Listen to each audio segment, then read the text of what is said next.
Vítajte pri ďalšej epizóde Inspirmate podcastu. Dnešná epizóda bude veľmi špeciálna, nielen preto, že tu privítame špeciálneho hostia, ale najmä vďaka tomu, že sa na nej budete môcť svojimi otázkami podieľať aj vy. Dnes totiž vyspovedáme špeciálneho hostia, srdce Inspirmate, zakladateľa Matúša Špirku, úžasného človeka, trénera, kouča a uvidíme, čo všetko ďalšie sa o ňom dozvieme. Matúš, vítaj. Wow, ďakujem. To bol silný úvod. Pripravený na dnešné spovedanie? Verím, že áno. Je to určite pocit zodpovednosti, pretože to neberiem na ľahkú váhu, je to pre mňa dôležité. Verím, že tie odpovede budú kvalitné a budú ľudí posúvať a dajú im ako keby odpovede na tie otázky. Hlavne ide o to, že to bude autentické a teda ľuďom možno teba priblížime trošku z inej stránky, ako tej trénerskej a tej čo sa týka Inspirmate. Takže možno sa môžeme vrhnúť na prvú otázku. Prišlo nám ich tu teda dosť, ale tak, aby sme sa do toho pustili. Veľmi pekná otázka na úvod. Kto je Matúš Špirko, keď sa za ním zavrú dvere doma? Mimo práce, tréningov a podnikania. Aký si človek? Fúha. Myslím si, že v tej domácnosti som stále ten pokojný, ktorý sa snaží utlmovať tie veci a držať atmosféru v takom pokoji, aby tá atmosféra doma bola čo najlepšia. Som rád zatvorený doma, tým, že mám intenzívny kontakt s ľuďmi, nie len s klientmi, ale aj s ľuďmi, ktorí tvoria Inspirmate a v podstate aj ďalšie značky. Takže som rád doma zatvorený. Sú to pre mňa veľmi vzácne chvíle. A užívam si čas s rodinou veľmi intenzívne. Rád trávim čas so svojimi dcerami a s manželkou samozrejme. A rád upratujem doma. To je pre mňa veľký relax. Mám veľmi dobrý pocit, keď vidím, že je upratané, že je čisto. Rád počúvam inštrumentálnu hudbu, pritom dokážem jednak vypnúť, ale aj veľmi tvoriť. Možno práve to, že to o tebe mnohí netušia, že v takomto možno domácom prostredí si skôr introvert ako extrovert. Ja som celkovo. Tá pracovná sféra ma k tomu vytrénovala, aby som dokázal byť aj extrovert, ale stojí ma to vždy relatívne dosť úsilia. Určite je to už lepšie praxou, ale niekedy to bol boj. Sice to nie je v týchto otázkach, ale napadá mi k tomu taká otázka, že teda ako načerpávaš tú energiu, aby si ju mal na tú prácu s ľuďmi? Určite duchovná oblasť, sféra. Som veriaci, čiže jednak na omši v kostole, to mi dáva asi najviac ten pokoj. Takisto tie chvíle samoty, keďže sú veľmi vzácne, nakoľko je tu čo robiť, keď sa bavíme o všetkých značkách a o tej činnosti riadenia. A takisto aj domácnosť, tým, že mám dve dcery, snažím sa pomáhať manželke a preto tá chvíľa samoty je veľmi vzácna a nabíja ma nejakou energiou. A takisto pobyt v prírode, kniha, čítanie, no a počúvanie tej hudby, inštrumentálnej hlavne, to sú tie veci. Takže to sú aj možno takéto odporúčania, možno sa tým niekto aj inšpiruje, ako načerpať tú energiu v takom tom chaotickom svete. Áno, super, áno, ďakujem za odpoveď. Zastavenie je veľmi dôležité, veľmi a veľmi vzácne. A jednoducho teraz cítim, že je to o to dôležitejšie pre mňa, lebo sú to momenty, kedy dostávam nejaké nové nápady, vízie, dokážem tvoriť stratégiu. A ak by som fungoval v kuse len v shone, len v nejakej operatíve, tak by to nebolo možné. A pritom toto je to najdôležitejšie pre nejaký budúci rozvoj. Áno, načerpať tú energiu a mať možno takto aj inšpiráciu na nejaké nové kroky. Áno. Super, ďakujem. Máme tu aj takúto otázku, že aká je tvoja najlepšia a najhoršia vlastnosť? Najlepšia, myslím si, že trpezlivosť. Oceľovať trpezlivosť. To jednoducho, či už ide o prácu s ľuďmi alebo o nejaké projekty, tak jednoducho v tom cítim, že som veľmi silný. Že veľmi verím v tie veci a stále dávam šancu, možnosť a posúvam tie limity. A najhoršia, ťažké to je hodnotiť seba takto. Najradšej by som bol, keby niekto iný o tom hovoril. A možno najhoršia. Čo možno ty vnímaš za svoju najhoršiu takú vlastnosť, alebo na čom chceš pracovať, pracuješ? Pracujem na veľa veciach. To mi je jasné. Ono je to taká kombinácia, pretože je to aj dobré, aj zlé v jednom. Veľmi verím v tie veci, ktoré robím, aj v tie vízie, ciele. Ale niekedy by bolo fajn trošku viac si to možno tak nejak prekalkulovať, pripraviť si možno ešte dôkladnejší plán, prepočítať si viac do hĺbky veci. Som veľmi, veľmi taký, že sa nadchnem pre tú víziu, pre nejaký sen a cieľ a idem do toho naplno. Rozumiem. Čiže možno trošku pomalšie niekedy.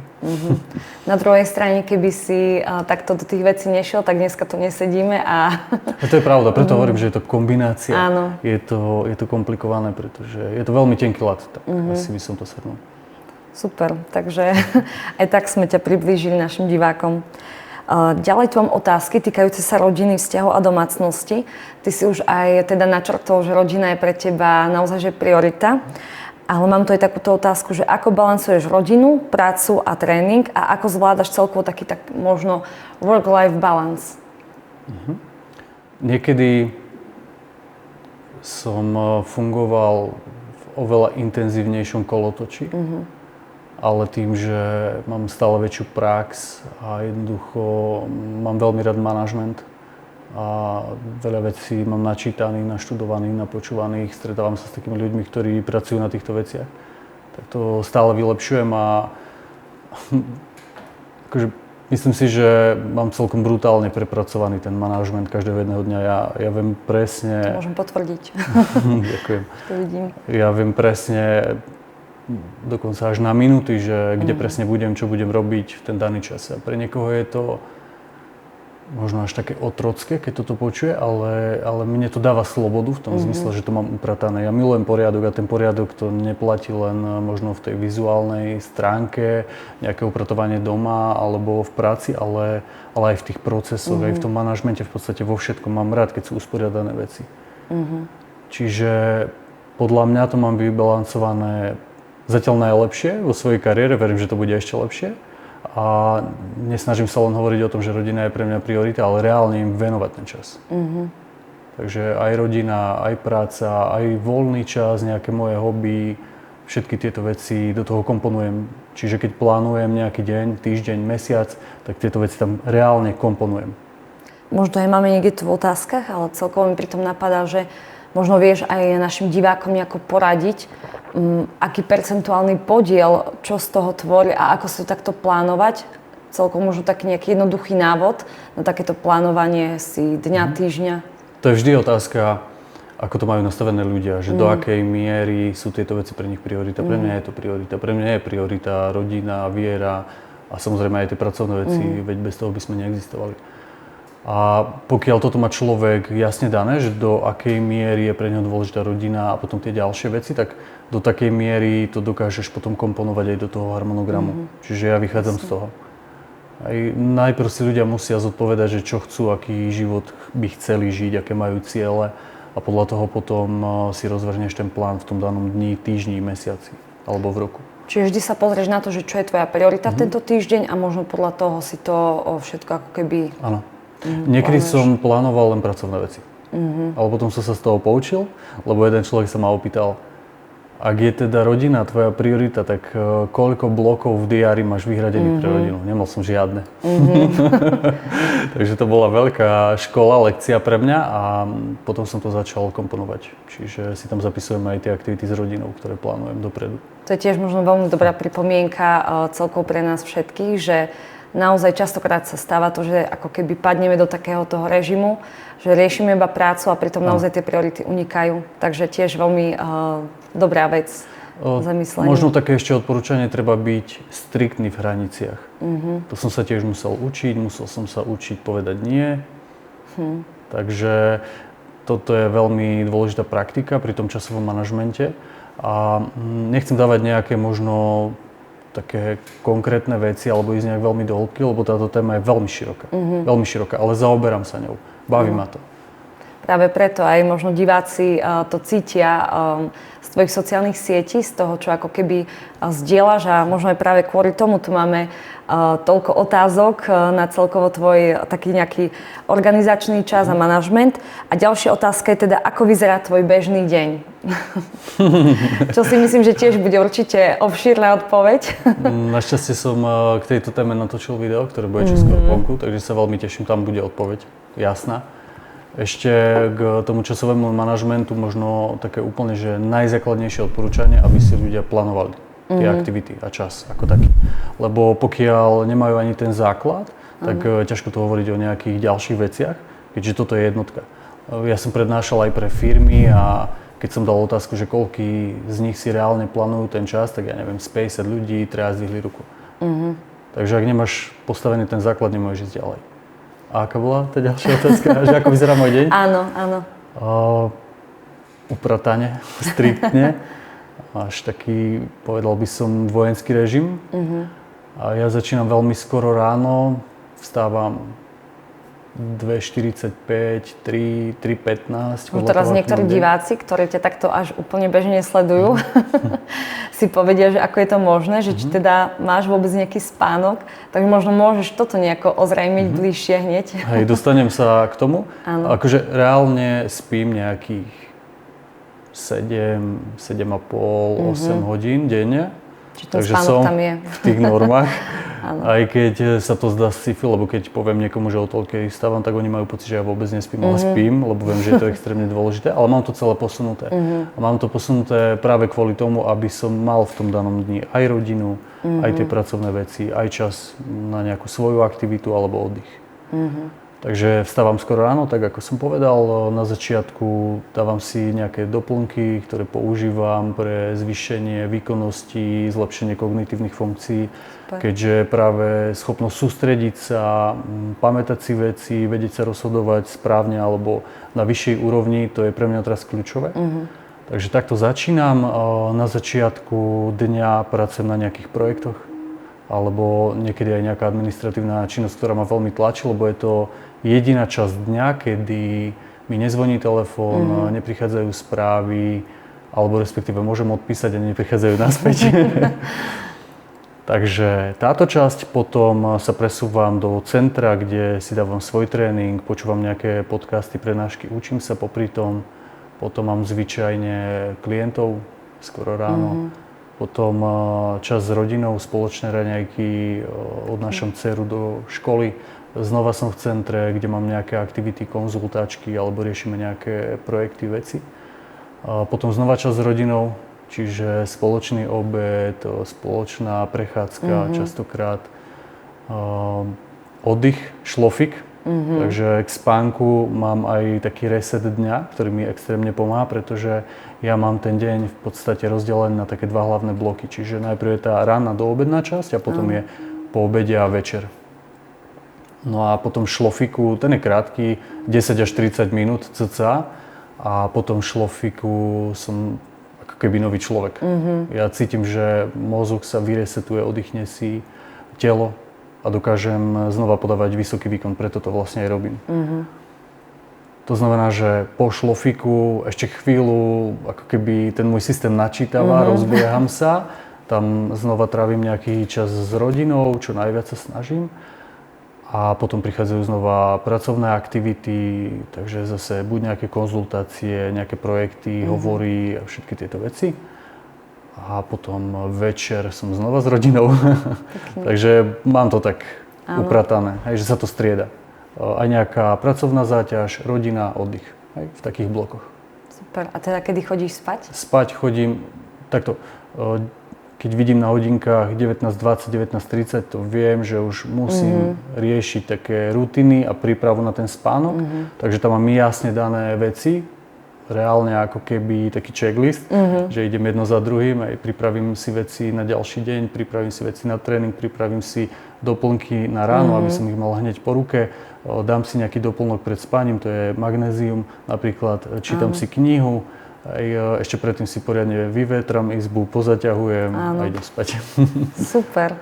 Čiže naozaj šťastie pre pripraveným, prepáč, a teda tá príprava na to ráno asi je podstatná tiež. Veľmi, lebo šetrím čas. A spať chodím, lebo ten čas som ešte nepovedal, medzi 19:30 a 20:00. Takže musím mať striktné hranice, jednoducho toto musí byť dodržané. Lebo viem, že keby som tieto veci prešvihol a dal si napríklad ťažké jedlo, alebo šiel spať neskôr, alebo si nepripravil veci, tak som v sklze. A to si nemôžem dovoliť. A možno sa ti asi aj ráno jednoduchšie vstáva a ide, keď už tie veci sú pripravené, jednoducho to... Určite, lebo hlava sa tým nezaťažuje a viem, že ráno nebudem mať chaos, presne proste dané veci. Čiže ďalší takýto možno návod na pomoc pri vstávaní pre našich divákov. Super, ďakujem ti za odpoveď. A teda tu mám takúto otázku. Ty si už teda aj čiastočne zodpovedal, nakoľko si naozaj povedal, že ten čas rodinou tam v tom harmonograme máš. Ale máme tu teda od diváčky otázku. Máš čas aj na manželku? A ako spolu trávite čas a máte spoločné záujmy? Trávime spolu čas, ale nie je to také ako niekedy v zmysle sústredenia sa, pretože máme deti. Jasne. A tie deti stále chcú pozornosť a nevieme sa jeden druhému úplne tak venovať ako niekedy, keď sme ešte nemali deti. Áno, to je samozrejme jasné. Čiže sme spolu, ale nie sme tak spolu ako niekedy. Tak by som to shrnul, ale snažíme sa vytvárať si priestor aj na to, že by sme šli, ideme tomu spolu na večeru, alebo aj na tú prechádzku, aj keď bude tam aspoň to jedno dieťa, takže nie je to úplne ono. Ale vieme, že je to dočasná fáza a tešíme sa na to, keď potom budeme vedieť spolu traviť aj viac času, ale aj vo vyššej kvalite. Toto je podstatné. Takže sme spolu, máme na seba čas, ale v momentálnej situácii, tým, že sú deti ešte malé, tak to nevieme tráviť v takej kvalite ako niekedy. Ale tak to si myslím, že každý pár, ktorý jednoducho má tie deťurence ešte malé, prežíva, takže nie je to nič nezvyčajné. A máme tu teda aj otázku, že máte nejaký princíp, ktorý vám pomáha udržiavať dlhodobo kvalitný vzťah? Ja milujem dlhodobé veci. Milujem, fakt, to je úžasná otázka. Ja sa na všetko pozerám z dlhodobého hľadiska. Neviem, mal som to proste tak v sebe stále. Ale do čohokoľvek som sa pustil, ja som chcel na tom pracovať, že radšej v malom, a fakt, že navždy, lebo viem, že z dlhodobého hľadiska, keď robíš nejaké malé veci opakovane, tak ten efekt je veľmi silný. A mám rád poriadok, rád sa starám o veci, že som taký starostlivý a to platí samozrejme pre vzťah. Čiže čokoľvek, na čom pracujem, čokoľvek, čo budujem, tak jednoducho sa snažím to ako keby zvelaďovať a vylepšovať celý život. To platí pre vzťah s mojou manželkou a ja som mal aj také šťastie tým, že pracujem s ľuďmi a primárne so ženami. Mal som možnosť veľa vecí sa naučiť. Počúval som tie príbehy, počúval som aj sťažnosti a to bola pre mňa perfektná škola, lebo človek sa stane stále viac empatickým a dokáže to pretaviť do zlepšenia vzťahu napríklad. Čiže som aplikoval tie veci a chcem jednoducho, aby ľudia okolo mňa sa cítili dobre, aby sa mali fajn, aby cítili tú lásku. Záleží ti jednoducho na tom vzťahu. Určite. Pre mňa vzťahy sú jednotka aj na pracovnom poli. Lebo keď to vzťahovo nefunguje, tak podľa mňa nefunguje nič. To je pravda. Čiže urobím všetko preto, aby tie vzťahy boli dobré. To môžeme aj potvrdiť, že teda u nás v Inspirimate naozaj to cítiť z teba, to vyžarovanie, že naozaj tie vzťahy sú pre teba dôležité a pretavuješ to aj do tej pracovnej oblasti. Ale teda, keď hovoríš o tom, že si takto mal možnosť navnímať možno aj sťažnosti žien, máš nejakú takú jednu vec, ktorú by si mužom teda vedel odporučiť, že tak pozrite sa, toto je naozaj pre ten dlhodobý vzťah kľúčové? Viac počúvať. Viac počúvať jednoznačne. Nie nejak tak sebecky a egoisticky si ísť svoje a mať nejaké presvedčenia o tom, že tak ako to ja myslím a robím, je to najlepšie. Ale reálne si sadnúť s tou partnerkou a dať otázku a počúvať a vnímať tie veci, tie potreby. To je pekná myšlienka. Aj tú predstavu o vzťahu aj z tej druhej strany. Čiže toto je podľa mňa najviac kľúčové a samozrejme pomáha tej žene v domácnosti. To mi krásne nahrávaš, lebo ďalšou otázkou je, že Ako funguješ doma? Pomáhaš aj s domácnosťou a deťmi? Vysávanie, umývanie? Hej, mňa to baví. Ja to si nemám problém, že toto je úplne iné, lebo ja som našťastie v takej pozícii, pre mňa to je absolútne prirodzené, ja to robím rád. Ale viem, že veľa chlapov s tým bojuje, alebo majú možno striktne nastavené veci v hlave, takže že to nie je chlapská robota, ja to nebudem robiť. Ale ak vieš, že ti to zlepší vzťah s tvojou partnerkou, tak to pre ňu neurobiš, urobíš to pre ňu. Jasne. Čiže ísť možno aj do toho diskomfortu, lebo vieš, že to nerobíš pre seba, ale robíš to pre ňu, pre zlepšenie vzťahu. Takže naozaj tam opäť sú tam tie kľúčové body. Empatia, počúvanie a tá komunikácia. Určite. Čo možno nadväzujeme na ten prvý podcast. Keď sme sa rozprávali o komunikácii, tak presne tam to zaznelo, že naozaj počúvať. Takže len to potvrďuješ. Hej, mňa to naučila moja práca. Ale môjim najväčším vzorom v tomto bola moja mama.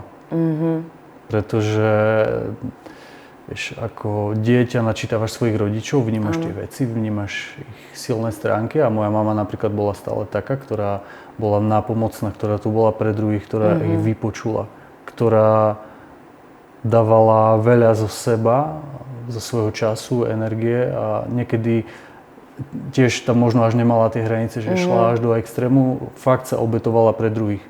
A tým, že ja som tieto veci videl na pravidelnej báze a vyrástal som v tom, tak mne to bolo prirodzené. Takže vidieť, že pokom máš tie vlastnosti a že si mal naozaj takýto krásny vzor, ktorý teraz aj v podstate odovzdávaš aj v práci, aj doma. Áno, tým, že tieto veci sú pre mňa kľúčové a takisto viem, že to v asi najväčšej miere dokáže pomôcť v spolupráci s ľuďmi, tak preto to pretavujem aj do Inspirimate a ďalších značiek. Super, to je krásny odkaz naozaj a možno je taká inšpirácia pre nás všetkých, že tieto veci sú veľmi dôležité pri každom vzťahu. A keď sme sa rozprávali o deťoch, máme tu takúto otázočku, že ako vedieš svoje deti k pohybu a či je to prirodzené, alebo ich aj nejako vedomo motivuješ? Moja manželka hovorila takú vec, že asi nikto by nechcel za manžela trénera, lebo majú možno predstavu o tom, že nejak striktne tlačím na pohyb, na stravu, na tieto veci. Ale nie je to tak. Samozrejme sa snažím ísť vzorom a inšpirovať, ale napríklad svoje dcery vediem k tomu športu inak. Stále som ich bral do prostredia, ale umelo som nevytváral nejaké tréningy, netlačili to. Len proste boli v tom prostredí a prirodzene využili to prostredie na pohyb, či už boli so mnou vo fitku, alebo boli so mnou v gymnastickej telocvični a robil som tam nejaké gymnastické veci a oni to znova načítavali a boli v tom prostredí, tak sa to tak začalo na nich lepiť. Takže ja cieľene nevytváram nejaký priestor na striktný drill, ale skôr sa snažím ísť vzorom, to je jedna vec, a druhá vec, že dostať ich len do toho prostredia. A teraz vidím napríklad na tej staršej, ako sa zlepšuje. Že fakt, že aj tie gymnastické prvky a pritom ja som ju to netrénoval. Ale je jej to prirodzené, lebo trávila veľa času v tom prostredí. Čiže jedna vec možno nejaká genetická predispozícia, ale druhá vec je naozaj ten vzor od toho rodiča. A mala by to byť stále pre nich hra a zábava. A toto chcem v nich zachovať. Nechcem, aby boli do toho na silu tlačené a umelo a jednoducho, aby tá vášeň z nich vyprchala vo veľmi krátkom čase. Na to si dávam pozor. Čiže keby si mal niečo odporučiť našim divákom, ktorí majú deti a možno ich chcú viesť k športu, to je také odporúčanie netlačiť a byť skôr vzorom? Alebo... Nech začnú oni sami. To je jednotka. Ja viem, že je to pre nich diskomfort, keď im, dajme tomu, šport nie je prirodzený. Ja som mal šťastie, lebo som vyrastal v rodine, ktorá športovala. Mama robila gymnastiku, otec atletiku, futbal a ďalšie športy. Čiže pre mňa to bolo úplne normálne. Rodičia nás k tomu viedli, brali nás na lyžovačky, brali nás do prírody a kopec ďalších aktivít. Čiže pre ľudí je to možno náročné a viem, že je to diskomfort, ale ak chceme nejakú zmenu, tak proste potrebujeme ísť do toho diskomfortu. A keď im šport nie je prirodzený, tak nech začnú zľahka, ale nech to robia, alebo to nerobia len pre seba, ale pre svoju rodinu. Ja to vidím aj pri spoluprácach, že jednoducho pracujeme s dospelými ľuďmi, oni začnú niečo na sebe meniť a automaticky sa tá zmena deje aj v rodine, aj keď tam nebola nejaká iniciatíva vyvíjana. S týmto mám skúsenosť aj ja, že jednoducho berie to so sebou celú rodinu. Áno. Takže začať od seba, to je jednotka. A dvojka, vystavovať tie deti prostrediu, ktoré ich inšpiruje k tomu pohybu. Toto by som povedal. Ja mám s tým skúsenosť veľmi dobrú. Výborne, super odporúčanie.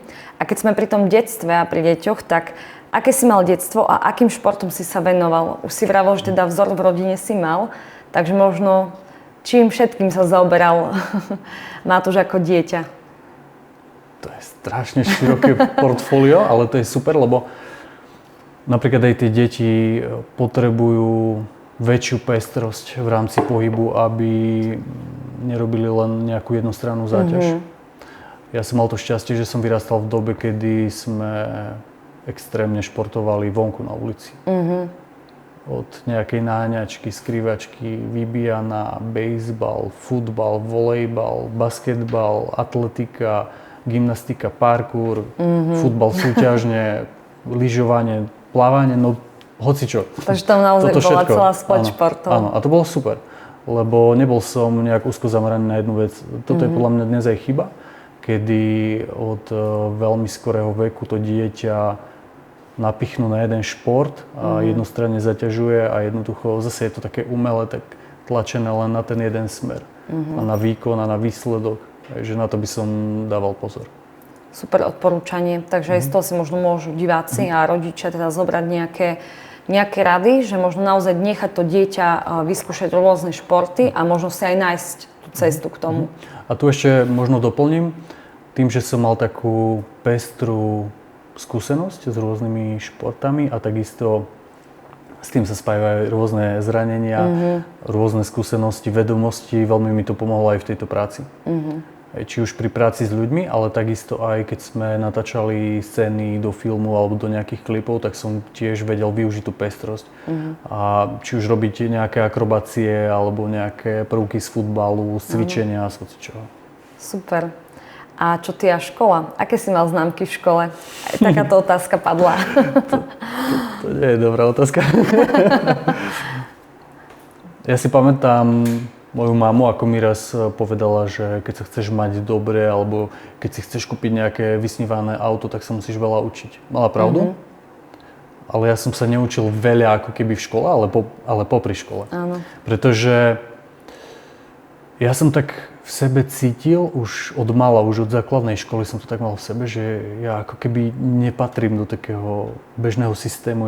Ja som sa cítil byť iný. Ja som cítil, že potrebujem veci robiť inak a jednoducho vytvárať možno niečo špeciálne. Takže v škole som bol zodpovedný, poslušný prvý stupeň na základnej. Potom už som dosť rebeloval, čiže nebolo to úplne najjednoduchšie pre mojich rodičov. To bola základná škola a tam sa to tak prejavovalo, že som jednoducho chcel byť iný a nezapadal som do davu a chcel som veci robiť inak a bojoval som proti takému bežnému systému. A to pokračovalo aj na strednej a potom aj na vysokej. Ale popri tom som sa snažil rozvíjať tie svoje veci, v tom som videl zmysel. Super. To znamená cvičenie, štúdium o výžive, tréningu, psychológii a to bolo vo veľmi skorom veku. Ja som mal nejakých 13 rokov, už som s tým začal, 14-15 a už som bol ponorený do časopisov, do kníh o cvičení, o výžive, o tréningu, o psychológii. Tieto veci boli pre mňa veľmi dôležité a už vtedy som mal víziu, že proste budem tréner a ľudia budú za mnou chodiť, lebo sa tomu budem rozumieť a budem vedieť im pomôcť. Už vtedy som to mal. Čiže veľmi skoro si v podstate cítil to volanie po tom budovaní a pomáhaní druhým. Áno, ja som reálne videl, už v takom veku som videl, ako vďaka tomu, že mám nejaké informácie a dokážem to sprostredkovať ľuďom, tak tí ľudia majú výsledky, lepšie sa cítia, majú kvalitnejší život, lepšie sa im funguje, zdvíha im to sebavedomie a takéto efekty som proste už vtedy vnímal. A vravel som si, že to je pecka, že jednoducho to nie je len o tom, že si ten človek odcvičí a dovidenia, ale videl som tú hĺbku, ten zmysel. To je super. Čiže otázka, čím si chcel byť ako malý, je asi zbytočná, alebo si mal tam ešte aj predtým nejaké iné sny?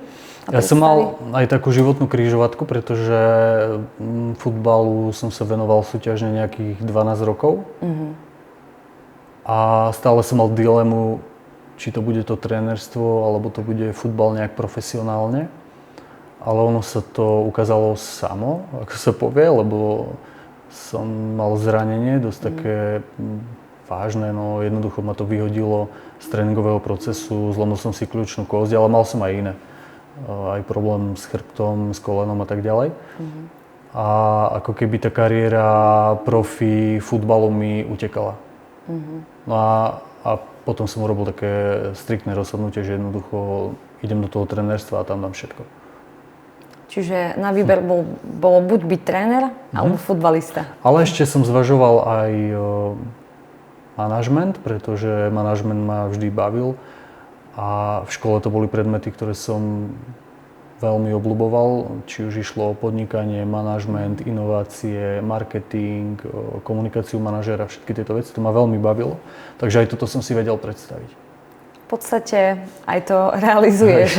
Nakoniec to Takže tak sa to je. nejako spojilo a naozaj nič nie je náhoda. Takže aj to zranenie ťa asi naozaj malo nejako posunúť bližšie k tomuto. A teda, ako si sa dostal k tomu, čo robíš dnes? A bolo to vždy tvojim cieľom, alebo sa to vyvíjalo postupne?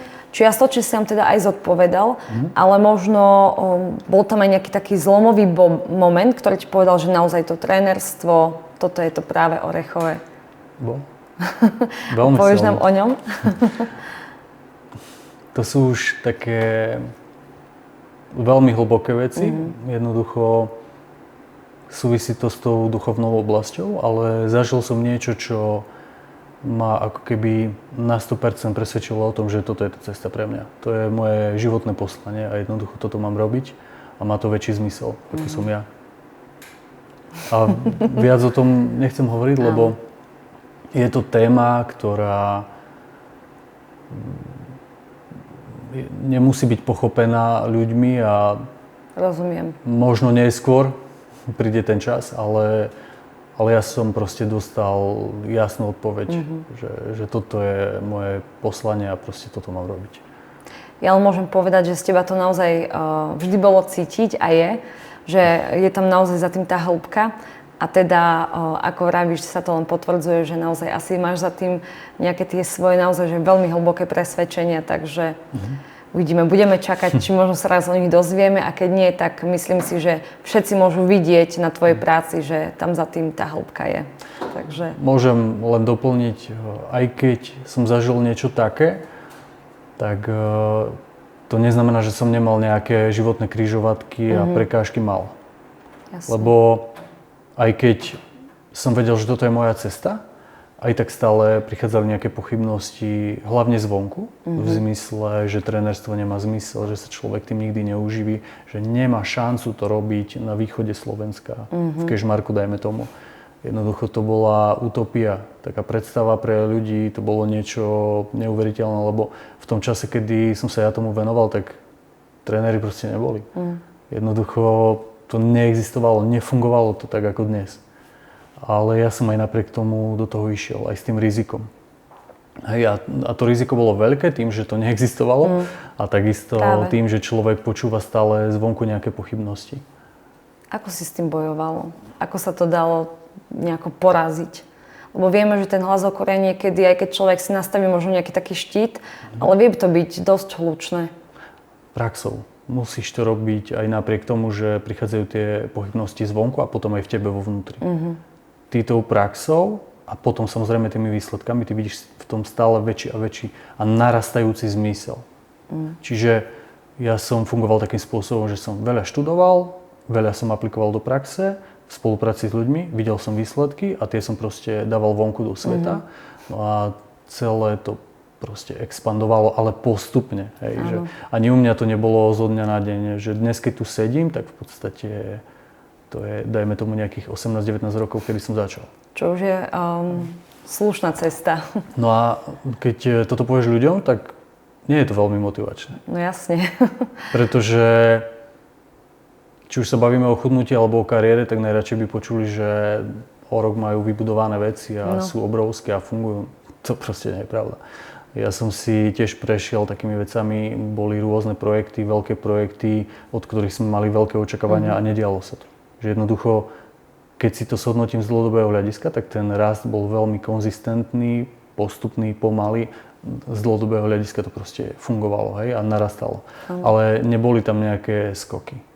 Že my sme nefungovali nejak skokovo, že ja neviem, o rok sme expandovali o 300%, že to sú veci, ktoré ľudia očakávajú a chcú, že rýchly úspech a obrovský úspech za minimum úsilia.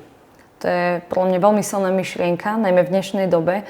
A možno je taká motivácia pre mladých, že naozaj tá trpezlivosť, čo sa aj potvrdzuje, že je to naozaj tvojou dobrou vlastnosťou, tak má naozaj zmysel, pretože naozaj pomalé kroky, konzistentné a to prináša výsledky. Áno, preto hovorím, že milujem dlhodobosť, lebo v tom vidím najväčší zmysel. A zažil som si to. To platí pre vzťah, to platí pre zdravie, to platí pre budovanie nejakej firmy, to platí podľa mňa pre všetko. A keď sme pri tej konzistentnosti, spomínal si aj to chudnutie, tak nadviazala by som na tvoj takýto experiment s pribratím, ktorý si realizoval, na základe ktorého vznikol aj film. Tak máme tu otázku, že keď si pribral 25 kg, nebál si sa, že sa z toho už nedostaneš? Už som dostal takú otázku niekoľkokrát. V tomto smere som nepochyboval, pretože poznám proces chudnutia a vedel som, čo mám robiť. Ale, je tam ale, keď som už bol v tom procese chudnutia, tak som tak často zlyhával, že to bolo pre mňa obrovským prekvapením. Absolútne som nečakal, že návyky, ktoré človek buduje len pol roka, v mojom prípade, budú tak silné. A tak ťažko sa ich budem zbavovať. Preto ten proces trval dlhšie. Čiže nebal som sa toho, že by som to neshodil, ale v tom danom procese chudnutia som bol prekvapený, aké náročné to bolo. Čiže možno naozaj, že aj teba, skúseného trénera, to prekvapilo. Takže čo bolo na tom najťažšie, asi aj sme zodpovedali. Najťažšie bolo určite začiatok. To znamená, keď sa človek nehybe a zrazu sa začne hýbať, tak tie brutálne svalovice na začiatku. Čiže začiatok v zmysle, keď si začal chudnúť už potom. Áno.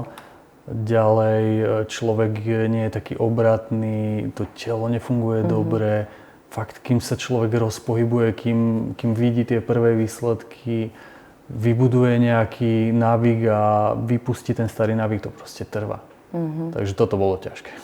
Tomu verím. A čo sa týka možno takého sebavedomia, predsa bol si vyšportovaný tréner, ktorý má za sebou veľa úspechov a zrazu v podstate človek priberie 25 kg, tak ako si to vnímal z tohto hľadiska? Veľmi zle. Ja som sa hanbil za seba a najhoršie to bolo s ľuďmi, ktorí ma nepoznali.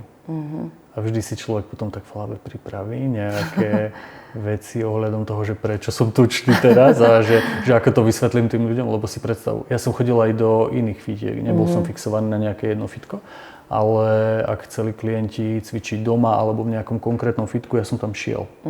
No a teraz si predstav, že prídeš do fitka, kde ťa viac menej ľudia nepoznajú. Jasne, to muselo byť dosť ťažké. Áno, trénuješ tam nejakého klienta a máš také brucho. Jednoducho, to proste vyzerá nezmyselne. To som musel riadne obrniť v hlave. Hej, vedel som, že je to dočasné a bol som pripravený na to, že keby sa ma niekto niečo opýtal, tak mu vysvetlím, že prečo tak vyzeral. A takisto, keď som mal stretka s nejakými novými ľuďmi, ktorí mali záujem o spoluprácu, tak prvé, čo som im vysvetľoval, je to, že prečo som tučný. Tak áno, je to určite možno zvláštne, keď človek chce schudnúť a príde s ním tréner, ktorý sám potrebuje schudnúť. Ale určite to muselo byť pre teba tiež veľmi záživné, zážitosť takejto stránky a pochopiť tých ľudí. To bola najlepšia škola. To bola najlepšia škola fakt, lebo toľko veľa maličkostí sa deje s tým telom aj s tou psychikou, ktoré sa bežne tak nedozvieš od tých ľudí, že jednoducho nie všetko ti povedia. A ty zrazu, keď si v tom procese a bojuješ s tými vecami, tak si uvedomíš, že nie je to sranda. Že je to o mnohých veciach, ktoré trápia tých ľudí, ale ťažko sa im o tom hovorí. Že ja som si to reálne zažil. Či už šlo o extrémnu únavu, alebo negatívne myslenie, fakt, že až depresia. Lenivosť, brutálna, nervozita, ktorú prenášaš na svoje okolie, zmeny nálad, ako som vravel. Aj také detaily. Ja som napríklad nechcel ísť zvonku na prechádzku, lebo sa mi šuchali o seba stehna tým, že boli také tučné.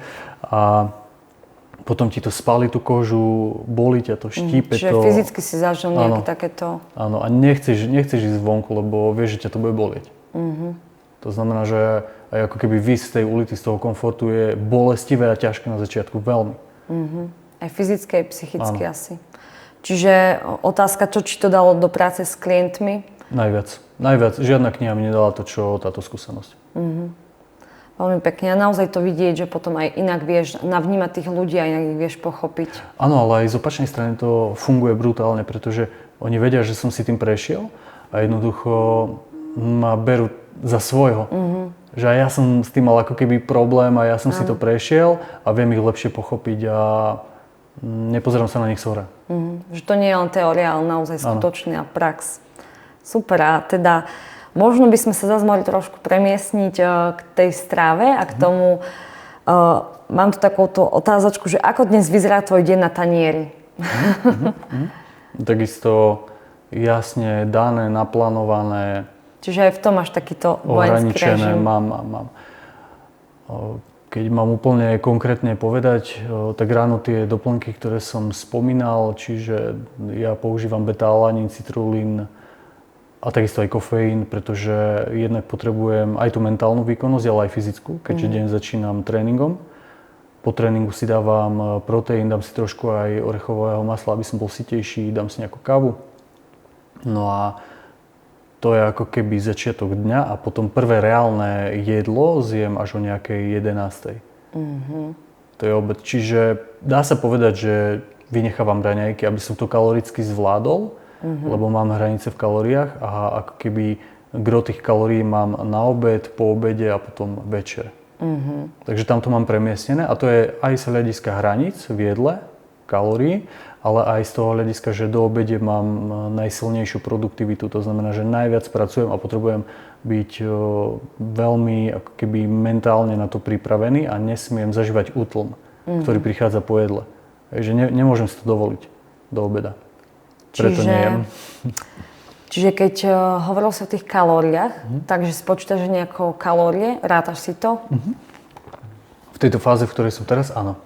Mám časť v roku, kedy si nerátam a mám časť v roku jar, leto, čiastočne jeseň, kedy si to sledujem a mám v tom hranice.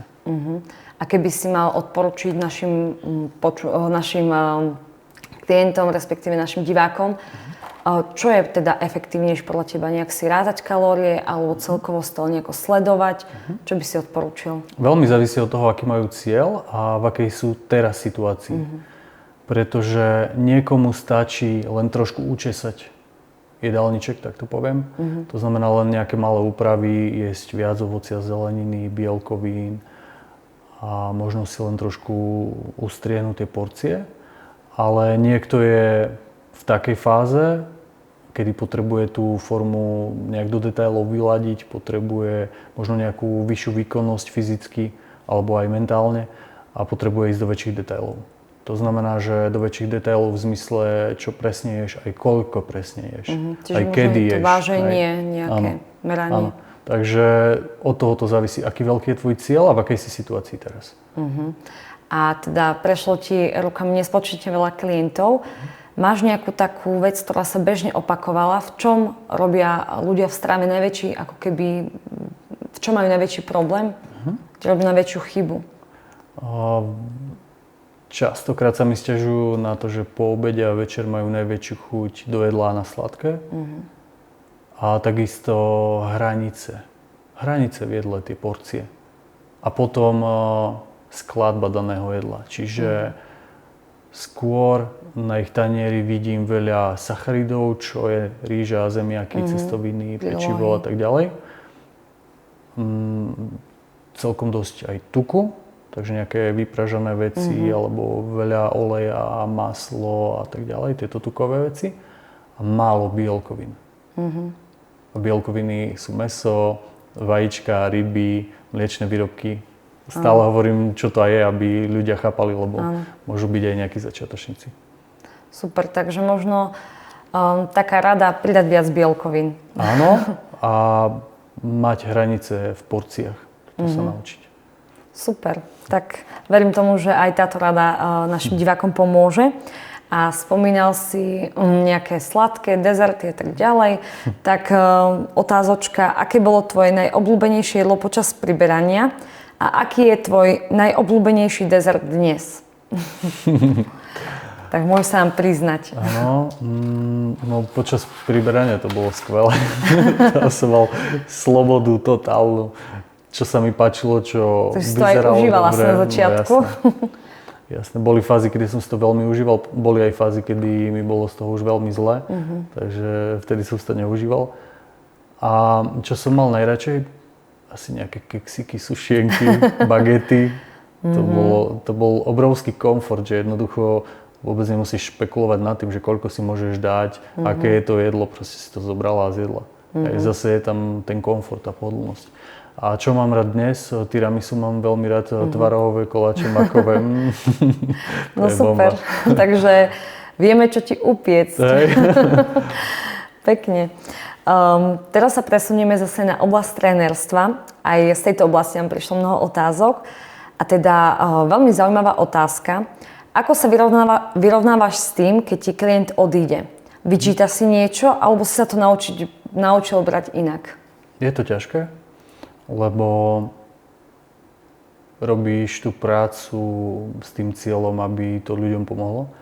Ale aj my sme ľudia a robíme chyby, čiže je to ťažké pre mňa a samozrejme, že hneď sa zamýšľam nad tým, že čo som robil zle, ako som to mohol urobiť lepšie.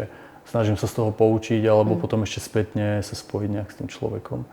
Takže je to ťažké aj pre mňa, ale zase na druhej strane sa pozerám na to už aj inak v tom zmysle, že OK, ak dajme tomu, že nebola úspešná tá spolupráca, tak viem, že som bol časť v tej takej celej alebo komplexnej skladačke toho daného človeka, lebo aj my tu tiež nie sme na to, aby sme každému dokázali úplne, že na 100% pomôcť, ale my môžeme byť ako keby taký medzičlánok pre niektorých ľudí v zmysle, že im niečo odovzdáme, posunieme ich ďalej a potom sa zase dostanú, dajme tomu, ku niekomu inému, kto im dodá znova nejakú časť tej skladačky a postupne sa dostanú k tomu svojmu vytúženému cieľu. Takže pozerám sa na to takto aj dnes.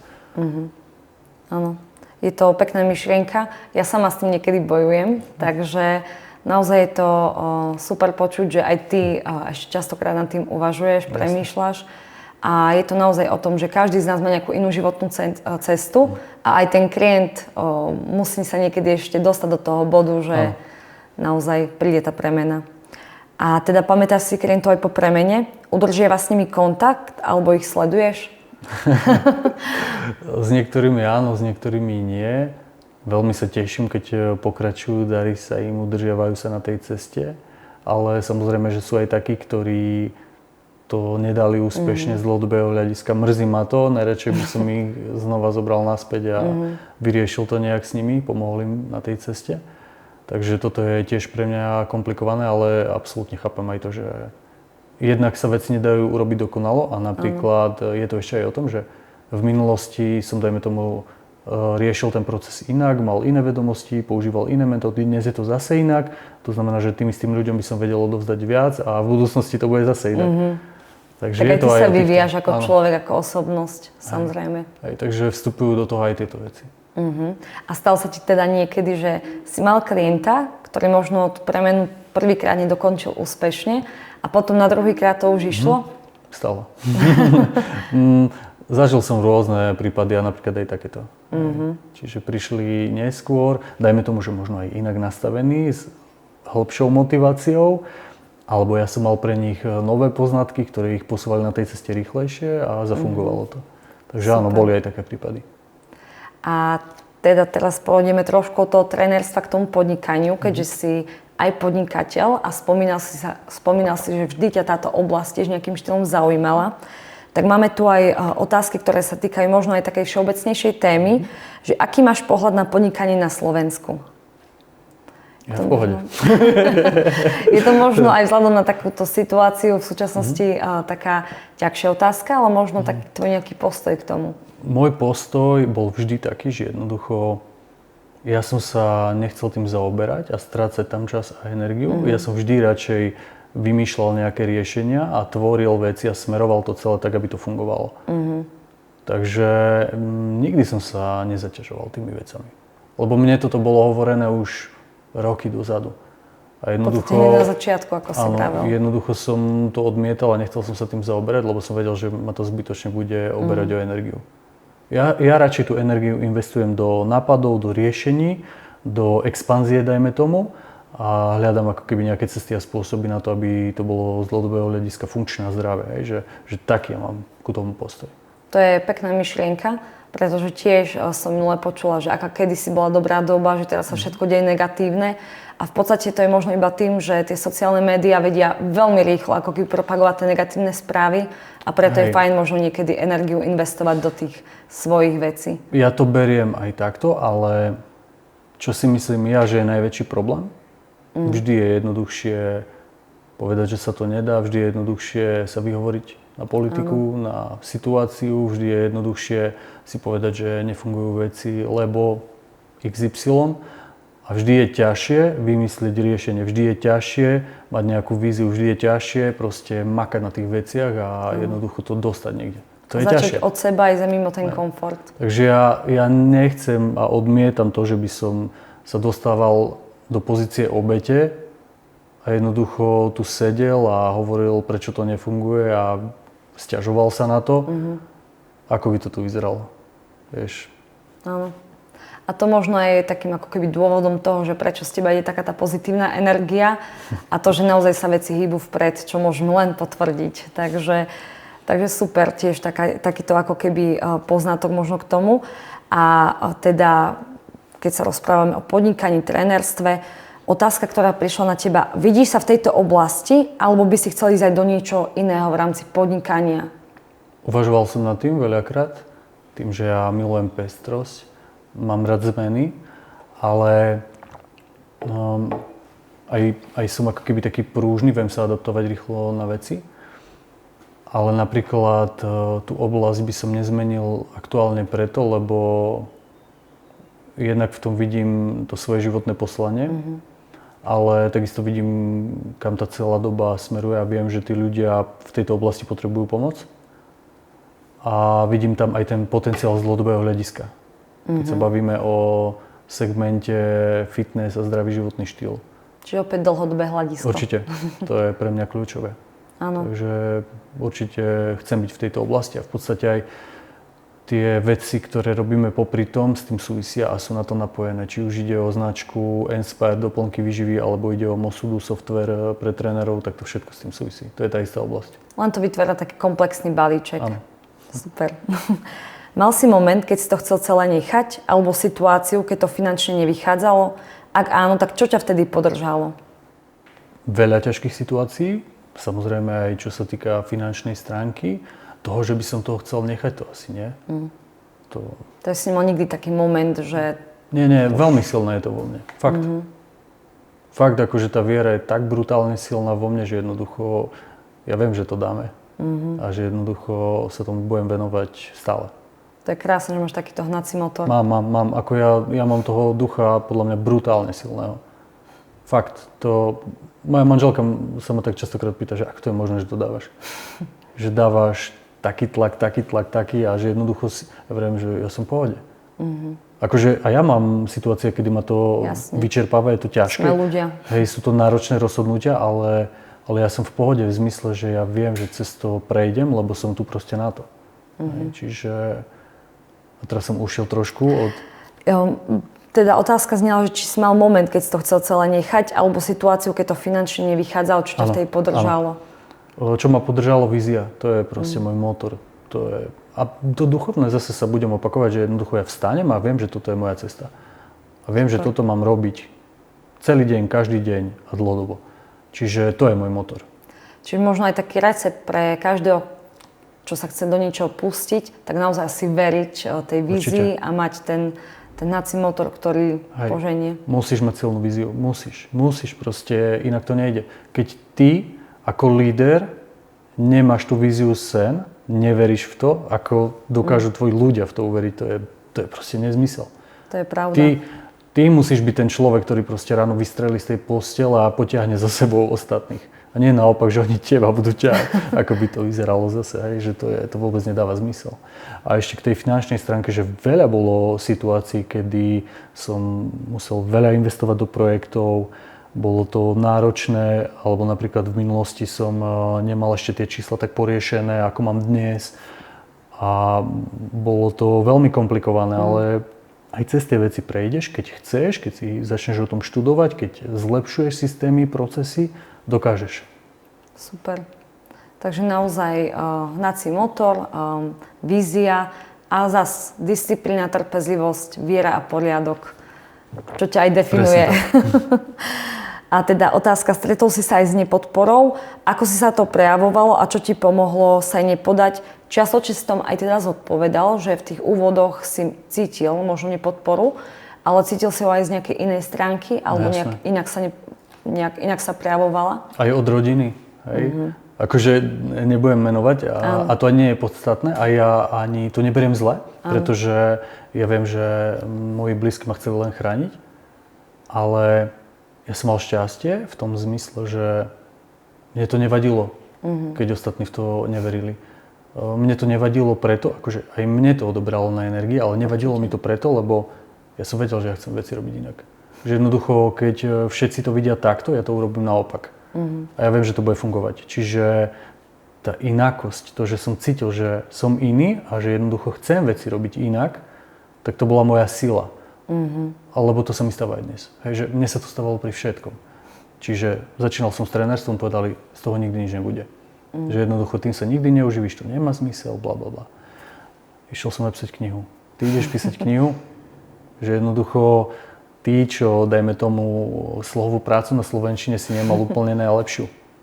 Ale ja som mal pred sebou tie vzory, ktoré ma inšpirovali k tomu a sledoval som a učil som sa od nejakých odborníkov a videl som, že aj oni vydávajú knihy a ja som chcel. Čiže vydával som knihu, negatívne komentáre. Išiel som natočiť film. Kto bude pozerať taký film? Na čo ideš ty natáčať film? Ohlasy, doteraz počúvam o filme. Film natoč potom, keď budeš starý a jednoducho už budeš mať všetko za sebou, potom natoč film. Ale nie, ja som to proste videl inak, že a bola to bomba. Fakt ľudia sa na tom bavili, motivovalo ich to, zmenilo im to veci v živote, čiže veľmi som sa z toho tešil. Fitko. Kežmarku ideš otvárať centrum, keď tu je neviem koľko centier, ale zase som to videl inak, že koncepčne som chcel niečo úplne iné. A v akom krásnom priestore teraz sedíme.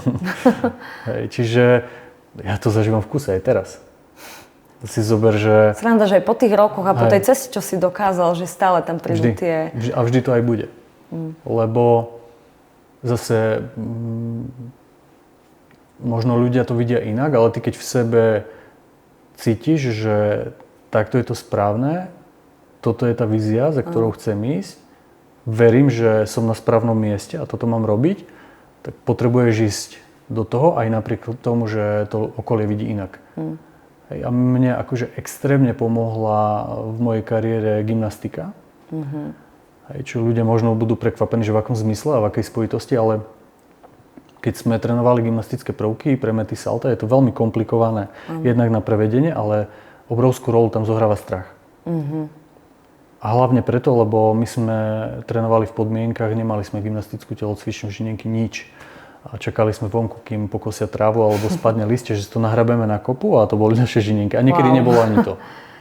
No a teraz si predstav situáciu, že nemáš tam žinienku žiadnu, hej, ani žiadne listie, teda žiadnu pokosenú trávu a ideš sa učiť nejaký nový prvok a postavíš sa a máš ho ísť urobiť. Hej, čiže je to také, že buď alebo. Tá práca so strachom. Áno, ale to mňa naučilo presne to, že postaviť sa a urobiť to. Nešpekulovať nad tým. Lebo čím dlhšie nad tým špekuluješ, idem to urobiť, neidem to urobiť, bude to dobré, nebude to dobré, proste postaviť sa a urobiť to. Aj bez toho, že by si nejak to komplikovala, bez toho, že by si vo vnútri vytvárala nejakú paralýzu, lebo tým trpia podľa mňa ľudia, že majú nejakú predstavu a potom si to sami spochybnia, že prečo to nebude fungovať, alebo prečo to není dobré, alebo prečo by nemali ísť tým smerom a jednoducho sa zabrzdia. A mňa to gymnastika naučila, že postaviť sa, urobiť to, nešpekulovať nad tým okamžite. A vedieť pracovať s tým strachom, že nenechať ho ako keby zmocniť sa teba. Áno. To je, si myslím, že veľmi dobrá motivačná myšlienka, pretože čím dlhšie človek čaká na nejaké vykonanie niečoho, tak o to rýchlejšie tá hlava začne hľadať výhovorky, ako to nerobiť. Väčšinou to tak je, si zober, že aj ľudia túžia po premene, ale stále to odkladajú. Stále nie je vhodné obdobie. Hej, nie dnes, pondelok, po sviatkoch, lebo chceme žiť v tom komforte, chceš žiť v tom pohodlí, chceš žiť v tej istote a v takej úlite, ale na konci dňa to nič dobré neprináša. Ani to šťastie koniec koncov pre tých ľudí. Čiže ja v tom diskomforte žijem dennodenne, si zober. Lebo som zodpovedný za tie rozhodnutia, za to, kam to celé smeruje, za tie vízie, ktoré do toho dávam a jednoducho je to diskomfort a sú to možno také neprebadané vody, tak by som to povedal, ale ja viem, že to proste bude fungovať z dlhodobého hľadiska. Krásne myšlienky a naozaj si myslím, že výborný recept aj na úspech je v tom, že naozaj nečakať a možno konať a mať aj to silné prečo za tým ísť. Nikto to neurobí za teba. Áno. A vôbec nie na začiatku. Že ja som si, tak to tvrdo poviem, že oddrel proste dlhé roky, desiatky hodín, aj že jednoducho 6 dní v týždni, 10 až 12 hodín to bolo, že v pohode, ale si zober, že keď podnikáš a keď riešiš veci, projekty a tak ďalej, tak to robíš celý deň.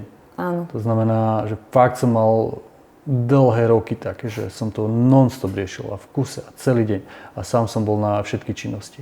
Čiže na začiatku to neurobí nikto pre teba, ani za teba, ale potom neskôr, keď už to vybuduješ, tak potom už si dokážeš tie veci delegovať a fungujú aj bez teba. Áno. Ale na začiatku nie je šanca. Je to určite cesta a aj možno to je také posolstvo, že naozaj ten recept na nejaké rýchle šťastie, rýchly úspech neexistuje a všetko, čo má nejako trvať dlhodobo, tak vyžaduje čas, prácu a naozaj neustále vzdelávanie. To je tá naša lenivosť a pohodlie, že máme sklon hľadať skrátky a tie jednoduchšie cesty. Áno. Ale realita je to, že sa tam stále popáliš. A konec koncov počas tej cesty, aj keď možno je niekedy náročné, tak človek sa naučí veľmi veľa vecí. A teda ľudia chcú vedieť, čo ťa naučilo podnikanie, trénerstvo a klienti a rodina a deti. Mať viac vecí upratané do hĺbky, aj cez čísla, takže toto. Teraz tu máme, že trénerstvo a klienti. Empatia a ľudskosť. Silnejšia, hlbšia, oveľa. Pochopenie životného príbehu toho človeka. Aj namiesto odsúdenia reálne sa s ním porozprávať, vypočuť ho, pochopiť situáciu. Toto. Pekne. Čiže sa pozrieť na svet očami druhého. Určite. A rodina a deti?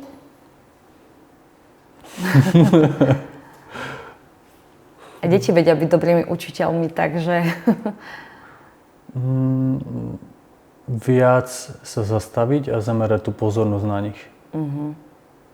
Čiže možno aj v tom tvojom bežnom behu dňa sa trošku zastaviť. Že reálne napríklad sa len pozrieť do očí dcere. A navnímať ju, že toto je moja dcera. Že proste existuje, tu je predo mnou, žije, dýcha, funguje, zdieľa so mnou nejaké veci. To ti až mozog neberie. Ale to je pravda, lebo častokrát človek je tak ako keby zahltený tým bežnými povinnosťami a tým bežným dňom, že takéto naozaj, že tej priority si neuvedomuje. Áno. Takže to je a tiež sú to pekná presne myšlienka. úplne jednoduché základné veci, ale fakt keď sa zastavíš pri nich a začneš to vnímať, uvedomovať si, že toto sa deje, že to je realita, to je wow. Jo, to je pekné. Super. Takže máme tu otázky na time management. Už si aj čiastočne zodpovedal, že ako si organizuješ deň a ako si usporadúvaš aktivity a podľa čoho si vyberáš priority.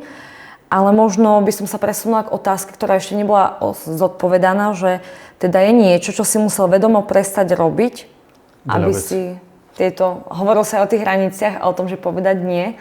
No dobre, keď sa bavíme o tom, že čo som musel prestať robiť, je kvantum operatívy. Ja už sa dnes pozerám na úlohy, ktoré sa valia na mňa zo všetkých strán úplne inak. jedna vec je, že delegujem, ale to je úplne bežná vec, ale druhá, úplne, že akože taká, že fakt, že kľúčová, ja normálne vidím súbor úloh a teraz normálne sa mi to takto zobrazí v hlave a teraz sa mi zvýraznia tie, ktoré sú fakt, že dôležité, že napríklad prvá, druhá, tretia, toto sú kľúčové, toto sú topky, vyťahnem si ich a tie spracujem. Z toho kvanta. Že nie som otrokom všetkého, čo sa valí na mňa. Vyťahnem si fakt len tie také úplne najpodstatnejšie šuflíky, 2-3 a s tými pracujem, lebo viem, že to bude mať najväčší dosah na rozvoj. Toto robím teraz. To je super recept, lebo mám pocit, že častokrát ľudia robia chybu v tom, že si možno spíšu tie veci, ale chcú urobiť všetko naraz. A ja som to tak robil. Vieš, ja som si niekedy úplne inak manažoval ten deň. A čím viac úloh, tým lepšie. Aj od rána do večera proste nasekané úlohy jedna za druhou. A všetko potom počkrtávané, ale na konci dňa odpadávaš do postele úplne mŕtvy. Ale je to odškrtnuté, to je hlavné.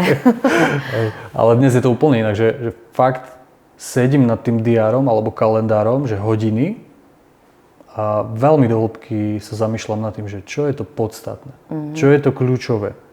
A dnes už neuvidíš v tom diári 300 úloh v jednom dni, ale uvidíš ich oveľa menej a len 2-3 sú vyznačené so zvýrazňovačkou, že toto sú moje priority dňa, toto je kľúčové na to, aby sa veci posunuli dopredu. Čiže možno je taký návod pre ľudí, že niekedy tých 20 minút toho plánovania, naozaj, že do hĺbky vie priniesť naozaj efekt na celý týždeň a celkovo čas. Jasné, lebo inak funguješ v chaose. Ty keď nemáš upratané veci, je to chaos, je to bordel. To proste dáva logiku a ja hovorím aj mojim dcerám, že budeš mať poriadok v izbe, budeš mať poriadok v živote. Keď sa naučíš v malom mať na poriadku veci, budeš vedieť aj vo veľkom. A to presne platí. Čiže už len ten fakt, že si ľudia neplánujú ten čas, tak je to proste chaos. Hej. To znamená, že ty si ako keby obeťou nejakých aktivít a činností, ktoré dopredu nie sú naplánované a nemajú ako keby nejaký zmysel. Ale valia sa na teba zo všetkých strán, každému chceš vyhovieť, každému chceš pomôcť, čo je super na jednej strane, ale na druhej strane jednoducho fyzicky a psychicky to nedáš. A jednoducho funguješ na nejakej zotrvačnosti a si obeťou toho všetkého, čo sa deje okolo. Takže ako by si ty nejako špecifikoval ten recept na to, ako povedať nie a ako si stanoviť tie hranice? Trénovať to. A ja som to musel trénovať, lebo je ti to ľúto. Je ti to ľúto. Veď práve to, že človek... Sme aj naučení na tú empatiu a na tú takú tú výkonnosť, že idem a urobím všetko, takže... Ale musíš si uvedomiť to, že aj za tým nie je to, že pomôžeš človeku. Že ho upraceš. Je super, keď mu to aj vysvetlíš, že nie, lebo to a to, taký to bude mať dosah. Alebo nie preto, lebo keď ti poviem nie, tak viem, že ti to v tomto pomôže. Čiže je to presne o tom, že ako to komunikuješ. A veľakrát ľuďom viac pomôžeš, keď im povieš nie. A keď im aj vysvetlíš, že čo je za tým. To je tiež pekná myšlienka, dobrá rada. A teda, aké 3 rady by si dal človeku, ktorý má chaos v dni? Ak to takto možno teraz všetko zhrnieme, čo sme povedali. Začať v malom zase. Buď začať v malom, alebo zamyslieť sa nad tým, že čo ti najviac vytvára ten chaos. Že kvôli čomu sa to vlastne deje. Aj prísť na tú príčinu. A tú príčinu riešiť. Alebo začať v malom, to znamená, že skúsiť si naplánovať aspoň, ja neviem, do obedie. Alebo len pár hodín v tom danom dni, že si reálne určíš, že OK, tak toto sú moje možno nejaké ciele, ktoré chcem dosiahnuť v rámci vzťahov, rodiny, domácnosti, možno práce, zdravia. A keď viem, že toto sú moje ciele, tak do obedu by som sa mal venovať, dajme tomu, rodine a s nimi mať nejakú aktivitu. Mal by som mať možno nejaký pohyb, keď mi záleží na tom, že by som bol zdravý. A tak by som sa na to pozrel. Vyskúšať aspoň jedno do obede alebo pár hodín si nejak naplánovať a nech sa to odvíja od tých daných cieľov. A možno keď človek sa takto naplánuje aj v tom malom a podarí sa to a uvidí, aký zrazu to prináša poriadok a nejaký prehľad, tak to aj motivuje ísť ďalej. Áno. To je vždy tak, že ty, keď sa do niečoho pustíš a vidíš ten zmysel alebo výsledok, tak chceš viac ako človek. A čo teda teba nakopne, pretože tu máme aj otázku ohľadom motivácie. Či máš dní, keď sa ti nechce nič robiť? No jasné. A jasné, ako sa vtedy nakopneš? Ale ja to nemám tak, že sa mi nič nechce v zmysle, že nechcem ako keby posúvať tie veci alebo rozvíjať, ale skôr to mám, že mne keď sa nechce, tak to nie je z hľadiska toho mentálneho nastavenia alebo psychiky, ale fyzicky, že mám dosť. A teraz sa mi diali také veci, zanedbal som trošku regeneráciu a veľmi som išiel intenzívne, dajme tomu tréningovo, plus aj s deťmi je to vždy tréning. No, jasné. A všetky tie ďalšie veci. Čiže ja musím dávať pozor na regeneráciu, ale nemám stavy, že by sa mi nechcelo. Lebo ja milujem také tie nové stimuly, milujem, keď sa veci menia, keď sa veci posúvajú. Hej, že ja mám rád tú pestrosť, ja mám rád tie zmeny. A keď vidíš aj ten proces asi, ako to ide. Áno, ja ich vyhľadávam, ja ich rád vytváram. Takže to je môj motor. Čiže opäť to, čo ťa nakopne, tá vízia. Určite. Ja toto vidím ako najväčší motor, toto je tá moja raketa. Že ja proste ráno vstanem a ja viem, kam chcem, aby to celé smerovalo. A viem, že potrebujem ja robiť nejaké činnosti na to, aby to tam aj smerovalo. Áno. To nestačí len mať víziu. Presne, že to nie je o tom, že len stanem a všetko padne. Škoda, nie? A fajron, ako môj dedo hovorí. Ráno vstanem a fajron. Áno. Ja vravím, že tu by bola veľká nuda, takže pekná myšlienka. Naozaj nájsť si to asi silné, prečo za niečím idem. Ešte ti poviem k tomu jednu vec. Ja nezvyknem mať voľno. A mal som napríklad jeden taký voľnejší deň a ja som zistil, že to nie je pre mňa. Že, ako takto, že v rámci týždňa mám nedeľu, kedy nepracujem, ale že absolútne. Že to je pre mňa sveté. Ale mal som aj v týždni deň, kedy som mal voľnejšie a ja som zistil, že mňa to zabíja. Jednoducho to nie je pre mňa proste nič nerobiť, netvoriť, neriešiť problémy. To nie je pre mňa. Mňa to ubíja. Rozumiem, ja som tiež taká, že človek sa potrebuje cítiť produktívny, potrebný, takže je to naozaj ten motor. Lebo si zober, že aj ako keby takým trendom bolo, neviem, či to aj teraz ešte tak funguje, aj že podnikať, expandovať a potom proste to celé nechať a nerobiť nič. Ja si neviem predstaviť, že by som nič nerobil. A ty úplne podľa mňa, a ty úplne podľa mňa stratíš ten zmysel, lebo toto má väčší zmysel. To reálne pomáha ľuďom. A dáva to ľuďom aj príležitosti, že nielen to pomáha ľuďom ako klientom, ale aj ľuďom, ktorí v tom sú, ktorí pracujú, to dáva príležitosti a posúva. Áno. Človek jednoducho za mňa je predurčený rásť a ten rast sa nedieje s tým, že sedíme doma na gauči. Takže keď už sme pri tom, že sedíme doma na gauči, tak častokrát z toho gauča ráno, keď ľudia vstanú, počúvajú tvoje ranné motivácie. A tu máme otázku teda, ako vznikajú tvoje ranné motivácie a či ich máš nejako dopredu premyslené, alebo či vznikajú spontánne. Tu mi tiež napríklad bolo povedané, že to je taká blbosť, že to nebude fungovať. A pritom myslím, že všetci klienti to nedočkavo ráno sledujú. V kuse dostávam správy o tom, že im to presne sedí na situáciu, ktorú majú. Áno. Že ráno vstanú, idú na vecku a prvé, čo pozerajú, je ten môj príbeh. Takže to ma veľmi teší a motivuje ma to k tomu, aby som to robil ďalej, aby som to tvoril. A vzniká to veľmi spontánne. Ja tam častokrát popisujem veci, ktoré ja sám prežívam a ľudia ich prežívajú tiež. Ale mám aj chvíle, kedy je to ťažké vytvoriť, že fakt nemám myšlienku, ale nakoniec stále nejaká príde. Hej. Ale mám aj fázy, kedy ja osobne s tým bojujem, ale chcem to urobiť pre tých ľudí, chcem to proste dať vonku, lebo viem, že im to pomôže v tom danom dni. Že to má naozaj silný dosah. Hej. A nedávno som zistil, že to robím už roky. Ja neviem, možno aj 6 rokov v kuse, alebo tak nejak, že každý deň okrem nedel. Čiže si nemal nejaké obdobie, kedy si to vynechal? Nie. Wow. No a to je presne to, čo ja milujem. To znamená, že pustiť sa do niečoho a robiť to konzistentne, že navždy. Áno.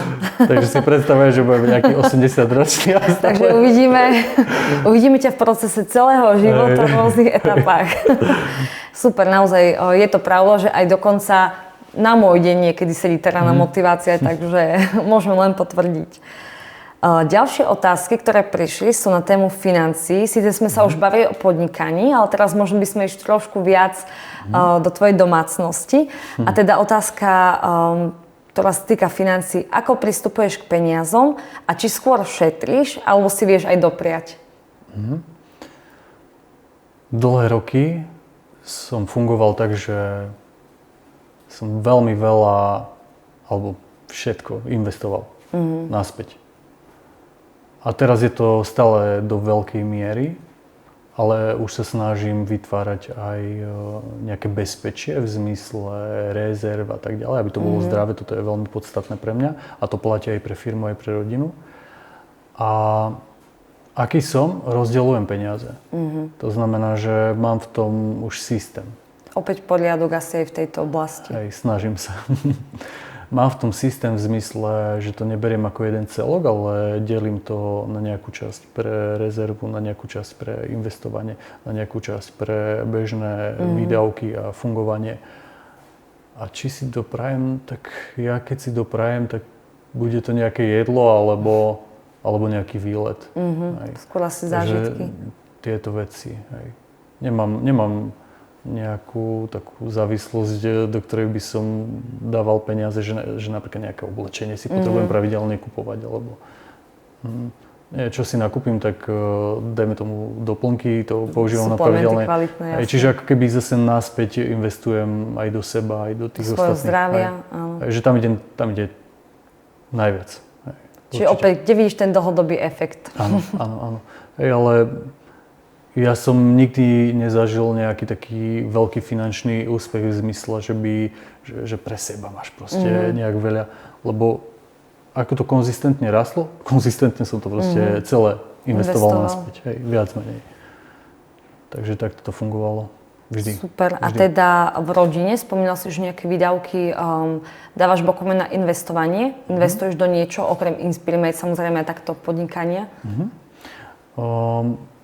Teraz napríklad, akože konzistentne, dajme tomu tie ETF fondy, aj čiastočne som investoval nejaké peniaze do realít, čiže tam a najviac do firmy. Najviac proste. Percentuálne, ja neviem, možno 70-80% všetkého, čo prišlo, tak išlo naspäť. Čo sa aj odráža na tej kvalite a naozaj na tom, ako Inspirimate napreduje. Áno, toto je pre mňa veľmi dôležité, aby to fungovalo, aby to bolo zdravé, aby jednoducho tu bola tá kvalita, úroveň, aby sa stalo to, že keď tu ľudia prídu, tak vždy majú pocit, že sú v novom, čistom, kde jednoducho tie stroje alebo to náradie je stále v poriadku. Áno. Veci sú opravené, veci fungujú, toto je pre mňa dôležité. Vidieť, že naozaj Inspirimate vnímaš ako také svoje dieťa asi, o ktoré sa chceš starať a chceš ho posúvať raz. Takže otázka, ktorá sa tiež možno týka toho vývoja, celkovo uvažovania o peniazoch, o financiách. Či sa zmenil tvoj pohľad na peniaze počas podnikania? Áno, veľmi. A ako? To je presne to, že keď som bol v mladšom veku a čítaš, dajme tomu, nejakú motivačnú literatúru a sleduješ takých ľudí, ktorí ti presne ponúkajú ako keby ten rýchly úspech za minimum úsilia, tak ti to úplne môže domiešať tie hodnoty a jednoducho môžeš sklznúť takým veciam. Čo napríklad bol aj môj prípad v zmysle, že som za niektorými projektami videl možno niečo, ale aj tak som vždy praxou prišiel na to, že to je blbosť, že je to proste len nejaká ilúzia. A dnes sa na to pozerám tak, ako nástroj na rozvoj a na príležitosti pre všetkých. Tak to vidím dnes. Že jednoducho cítim, že nie som priputaný k tomu. Toto vnímam dosť intenzívne teraz. Super. Tak v podstate všetko je nejaká skúsenosť a aj v tomto je to nejaká cesta k tomu získavať viac skúseností a poznatkov. A bol teda vždy tvojim cieľom vybudovať Inspirimate, alebo to nejako vzniklo postupne? Práve, že Inspirimate vôbec. To je tá To je možno prekvapením pre divákov. Áno.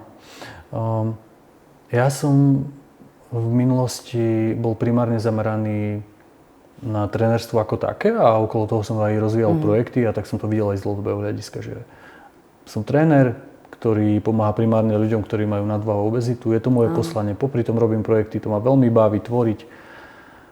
A mal som aj nejakých trénerov na výpomoc, keďže som mal veľa klientov. Ale fungovalo to tak polovičato, tak by som to povedal, že jednoducho vypomáhali mi, ale možno som to ani ja nebral tak vážne, ani oni to nebrali tak vážne. A jednoducho postupne to šlo do takého úpadku v tomto zmysle, že by oni sa tomu venovali nejak naplno. A nemali ani to presvedčenie. Myslíš, že tam bola chyba možno aj to, že nemali takú tú víziu, ako si mal ty, alebo nejaké také rovnaké hodnoty? Hej, je to možné, že ešte v tom čase to nebolo až tak uveriteľné. A potom sa udialo to, že jednoducho som ostal viac menej sám. Ale ďalej som robil tieto veci, ďalej som vytváral nejaké projekty a potom zrazu prišiel za mnou jeden tréner, že či nemám pre ňo nejakú prácu, či nepotrebujem pomôcť. A zbal, veď mám veľa tých ľudí, aj skupinovku nejakú, tak skús mi aspoň s týmto vypomôcť, s tréningami. Tak mi vypomohol, začalo to a ja bral som to stále len ako nejakú výpomoc a nerozmýšľal som nad nejakou značkou, ktorá zostreší čisto tieto služby a bude budovať nejaké centra. No a potom prišla trénerka, potom prišiel ďalší tréner a zrazu ich bolo, ja neviem, 4-5 pri mne a vtedy som si povedal, no dobre, keď to ide takýmto smerom, tak proste nemôžeme to takto robiť, ale vybudujeme značku, novú značku, ktorá to celé zastreší, vybudujeme nejaké centrum, kde budú mať solidné podmienky na prácu s ľuďmi, ale aj na svoj rozvoj. Čiže vzniklo Inspirimate, názov vymyslela moja manželka, ktorý v podstate definuje, že všetko a v dnešnej dobe je extrémne ťažké nájsť nejaký názov, ktorý to jednak reprezentuje, ale hlavne je voľný na trhu, to znamená, že nie sú obsadené domény, nemá ochranné značky a tak ďalej. Takže to bolo... To som aj chcela vyzdvihnúť, že teda naozaj, že názov vymyslela tvoja pani manželka. Áno, a to je... Takže to naozaj, že klobúk dole, pretože... Áno, ten názov je super. Ja fakt reprezentuje totálne tú značku a všetko je v tom názve vypichnuté. Čiže vzniklo Inspirimate a ako sa to začalo celé takto rozvíjať, tak do toho som dostal ešte zvonku takú myšlienku, že ten koncept vyzerá super funguje, tak bolo by fajn ho posúvať ďalej. Napríklad formou franchise. A vtedy som sa toho chytil a ja mám rád, keď sa veci posúvajú, keď sa to rozvíja. Takže ma to celkom zaujalo a začal som sa tým zaoberať, začal som o tom hovoriť, no a potom začali prichádzať už aj ponuky ďalšie. Prišli ľudia, ktorí mali záujem a majú záujem teda riešiť túto značku formou franchise v iných mestách. Čiže ďalšia otázka, ktorá prišla, a teda si mi aj nahral, aké máš plány z Inspirimate do budúcna? Počula som, že ideš otvárať gym aj v Poprade a vieš k tomu povedať viac? Bude to rovnako dobre ako v Kežmarku? Všetci sme na túto správu čakali ako sol. Začnem od konca. Chcem, aby každá pobočka bola lepšia. Čiže vieš, tou praxou a tými skúsenosťami vylepšuješ veci a vieš, ako ich zase posunúť o level vyššie. To znamená, to by som chcel, aby sa dosiahlo aj v Poprade, aby niektoré veci boli určite lepšie a ostatné, aby boli minimálne na takej úrovni, ako sú tu. Ale táto centrála bude vždy generátorom nejakých inovácií, vylepšení, že tuto bude vznikať a bude sa to potom posúvať ďalej. To znamená, že takú mám víziu pre Poprad, tiež aby bolo pochopené, že toto už je franchise, čiže je tam proste nejaký človek, ktorý si odkúpi licenciu aj značku. Je to ako keby ja na to dohliadam, ja to mám pod správou, ale v podstate prevádzkuje to niekto ďalší, že takto funguje tento model. To znamená, to je Poprad, ale dostal som už aj ponuky aj z iných miest, napríklad Bratislava aj Košice. Ale moja ambícia je určite, dajme tomu po Bratislave, prejsť do nejakého aj ďalšieho štátu. Že viem si predstaviť... Čiže mimo Slovenska chceš nejako sa rozširovať. Nechcem ešte asi detaily hovoriť, ale chcel by som to posúvať potom ďalej. Super. Čiže jednoducho sa majú naši diváci na čo tešiť. Určite. Chcem fakt funkčný, zdravý systém. To znamená, že non-stop vylepšenia, non-stop inovácie v tomto koncepte. Nové veci, nech sa to proste posúva a nech to aj funguje. To znamená, že nielen tie vylepšenia, ale aj tie veci, ktoré tu sú, aby vždy boli fit v zmysle funkčnosti, dizajnu a tak ďalej. Dobre, to si možno ty máš túto víziu, ty máš tieto hodnoty, ale je veľmi dôležité, aby aj ľudia, ktorí budú či už v týchto pobočkách alebo tu v Kežmarku, to mali nastavené rovnako, tak otázka, ktorá prišla veľmi pekne na to nadväzuje, že teda podľa čoho si vyberáš ľudí do tímu? Dobrá otázka. Dobre, ak sa bavíme teraz napríklad o tréneroch, tak jednotka je určite pre mňa to, aby mali srdce pre ľudí. Pretože práca s ľuďmi si to vyžaduje a hlavne keď pracujeme s ľuďmi, ktorí, dajme tomu, majú nadváhu, obezitu alebo možno nejaké komplikácie ďalšie. Oni to potrebujú cítiť. Oni potrebujú cítiť, že si tu preto, aby si im reálne pomohol, že im chceš pomôcť a robíš pre nich maximum. Toto je absolútna jednotka. A potom je samozrejme nejaká odbornosť, ktorá tam tiež už musí byť a ďalšie veci. A všetci ľudia, ktorí tu vstupujú, tak našťastie máme spracované dokumenty, kde si vedia načítať, čo je Inspirimate, aká je filozofia, aké sú hodnoty, aká je vízia, misia, všetky tieto veci. To bolo pre trénerov, čiže to srdce pre ľudí, aby boli schopní a ochotní im pomáhať, samozrejme tá odbornosť. A dnes aj tie pohovory mám nastavené tak, že je tam ako keby daný nejaký filter a nejaké kritériá, podmienky, ktoré ten človek potrebuje a má spĺňať na to, aby tu dokázal pracovať. Ale samozrejme, že on musí byť stotožnený s touto značkou a s tou filozofiou, aj s tou kultúrou, lebo inak by tu nedokázal fungovať. Ak s nami nezdieľa ten človek hodnoty, ktoré máme my, nastavenie, ktoré máme, víziu, za ktorou ideme, tak nedokáže tu fungovať. Určite odbornosť sa dá nejakým štýlom na nej popracovať, dovzdelávať, ale to, aký ten človek je, či zdieľa tie hodnoty, tak naozaj to je kľúčové. Najviac. A potom, čo sa týka ľudí mimo možno trénerstva? Sú to ľudia, ktorí boli so mnou ešte predtým, než Inspirimate vzniklo. Ale tak ľudsky si rozumieme, čiže to presne hovorí o tom, že aj tie hodnoty zdieľame. Ale tam platí to isté, aby sme si rozumeli, lebo potom to funguje aj na tom pracovnom poli. A čo možno ja tak vyžadujem je, aby to boli pracanti. Jednoducho, ak si dohodneme nejaké veci, aby sa to robilo. A aby sa to robilo čo najskôr.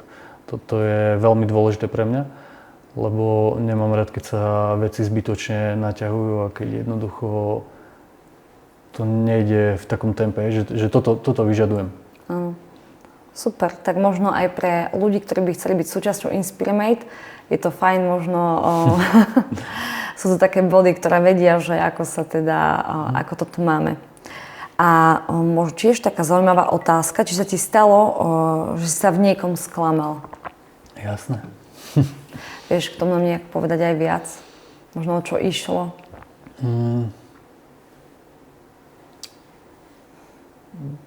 Zažil som to veľakrát, ale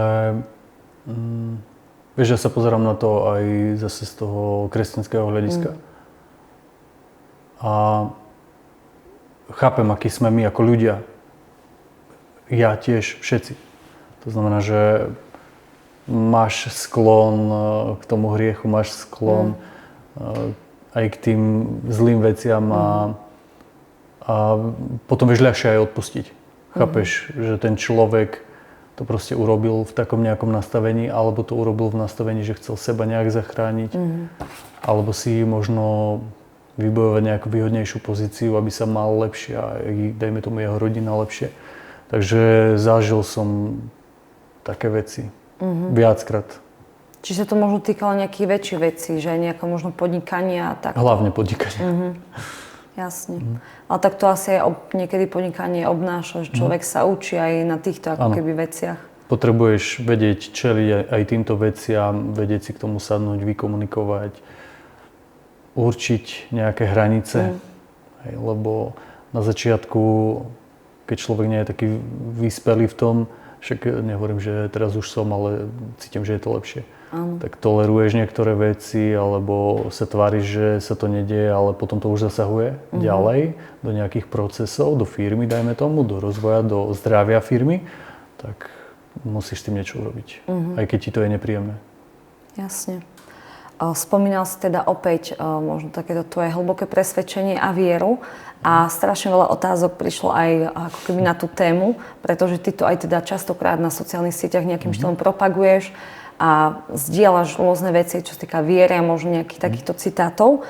Tak otázka, ktorá prišla od teda sledovateľky, či veríš v Boha a prečo a či máš s ním nejaký špeciálny vzťah? Mám. Verím veľmi silno, je to proste jednotka pre mňa. Ale ja som bol človek, ktorý bol veľmi taký rebelský v tej veci. A ja som rebeloval nielen ako keby voči systému, ale aj voči týmto veciam. Ja som vyrastal v veriacej rodine, v kresťanskej rodine, ktorá praktizovala tieto veci, ale mne to vtedy nedávalo zmysel a ja som voči tomu bojoval a hovoril som, že proste ja nebudem veriť, pokiaľ sa niečo nestane alebo niečo neuvidím. Čiže si hľadal takú tú svoju cestu. Áno, áno. No a vieš, provokuješ, už keď sa niečo neudeje. Čiže reálne som zažil proste vo svojom živote situácie, kde už nemôžeš špekulovať, ale vidíš, že to funguje. Že už aj ten najväčší rebel dorebeluje. Áno. A to ti dá pokoru, to ti dá potom nejaké to presvedčenie. A napríklad bol som v etapách života, keď som bol mladší, kedy som veľmi obdivoval, keď niekto vedel povedať niečo o Bohu, alebo to tak vyznať, alebo priznať pred ostatnými. A mne to bolo strašne nekomfortné, vieš. Áno, nie je to určite jednoduché. Ale teraz je to úplne inde, že jednoducho čím viac sa tým zaoberám, čím viac to žijem, tak to viac žije vo mne a oveľa ľahšie viem o tom hovoriť a dávať to vonku. A chcem to dávať vonku, lebo viem, že toto je totálne najväčšia podstata života. A viem, že som v pozícii zodpovednosti a takisto v pozícii, kde mám vplyv a chcem šíriť to dobre a toto je vec, ktorá sa má dostávať k ľuďom. Áno, to je pekná myšlienka. Zároveň vidieť, že je to naozaj autentické, že to ide z teba, že je to tvojou súčasťou. A ja vždy vravím, že ak tie sociálne siete majú slúžiť aj na niečo dobré, tak keď sa to dotkne len jedného srdca a jedného človeka, tak to má zmysel. Áno a veľakrát sme tu spomenuli vieru, ale vieš, z čoho vychádza tá viera? No presne z toho, že jednoducho tá viera ťa učí viere. Áno. Silnejšej viere.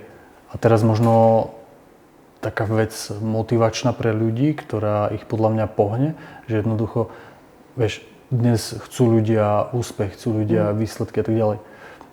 Ale pokiaľ ty nemáš tú vieru a nepracuješ s ňou, nerozvíjaš ju, nemáš ju silnejšiu, dajme tomu, tak aj ťažšie sa ti funguje v bežnom živote a ťažšie sa ti aj, dajme tomu, budujú nejaké veci. Presne. Ale keď toto posilňuješ, tak potom všetko ostatné ide ľahšie. Ja mám na to také pekné prirovnanie, že tak ako trénujeme svaly v posilke, tak treba trénovať aj dušu v tejto oblasti. Takže má to zmysel. A teda pýtajú sa naši sledovatelia, či chodíš aj do kostola a či ti pomáha viera aj v ťažkých momentoch. Chodím pravidelne.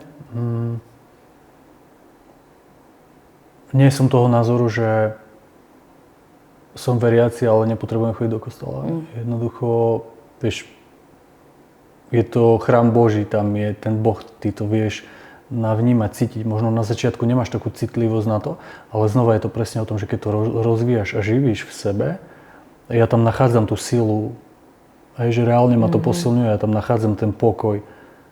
To sú veci, ktoré budú teraz pre ľudí, ktorí, dajme tomu, nie sú veriaci alebo sú veriaci a nepraktizujú to, tak sa im to možno ťažko počúva, ale aj pre mňa to bolo ťažké. Ja som bol v rovnakej pozícii ako oni, ale ešte horšie, lebo ja som reálne voči tomu bojoval, fakt.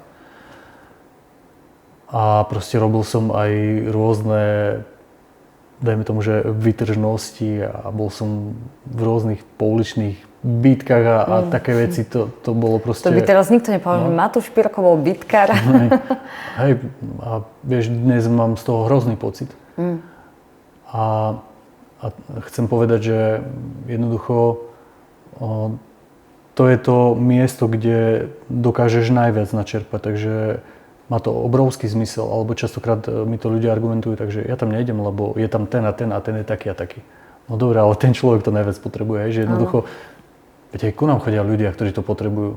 Presne. A to je nezmysel, že by tu nešli ľudia, ktorí proste majú zdravotné problémy, majú, dajme tomu, nadvahu, to absolútne nedáva zmysel. Boh tu neprišiel pre dokonalých, ale práve pre tých hriešníkov a pre nás, ktorí sme často slabí a padáme. Čiže úplne chápem. A ja som potreboval zodvihnúť na tej ceste a potreboval som to obratenie, facku, riadnu.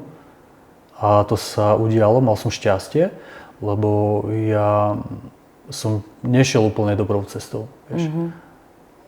Ale tak niekedy to práve, že musí prísť takýto zlom a možno aj to je to, čo ťa drží pri takej pokore. Vnímaš to tak? Určite tie veci, ktoré som zažil a otvorili mi oči a hodili ma o zem, aby som sa spamätal a pochopil tú podstatu, tak to je akože veľká vec. Hej. A presne tým, že si študujem tie veci a snažím sa ísť viac do hĺbky, tak jednoducho sa ti ako keby viac strácajú tie také svétske veci.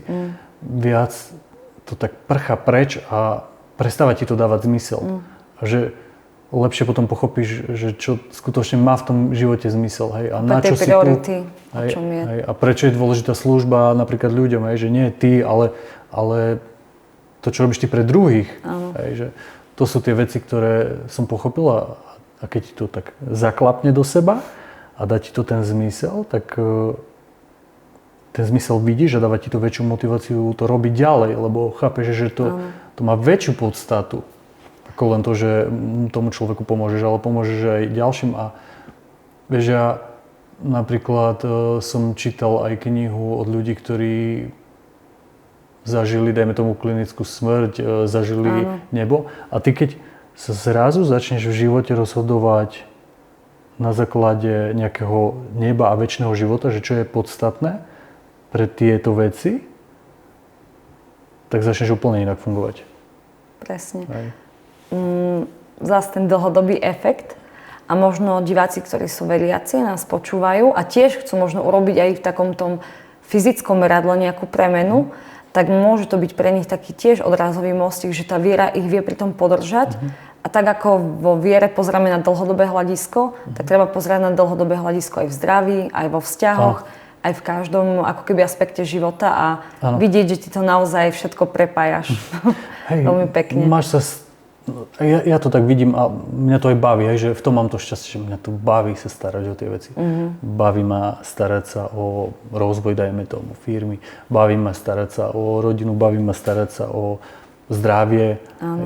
Baví ma starať sa o auto napríklad, že mňa to proste tak baví. Sa tomu venovať. Cítiš, že to naplňa a že naozaj je to tvoje poslanie tu byť aj pre druhých v takomto meradle. Áno, lebo ja som cítil to líderstvo v sebe, ale vieš, keď si v puberte alebo si vo fázach života, kde sa rozvíjaš, je tam to ego silnejšie. V porovnaní so životom, kedy, dajme tomu, už máš rodinu alebo zažiješ nejaké duchovné veci a zrazu pochopíš, že čo sa, dajme tomu, aj v tom písme píše, že chceš byť prvý, máš byť posledný. Áno. A teraz, podľa mňa, veľa ľudí chce byť, že prvých, chcú možno zažívať nejaký úspech, slavu, veď... A je to teraz tak propagované v podstate.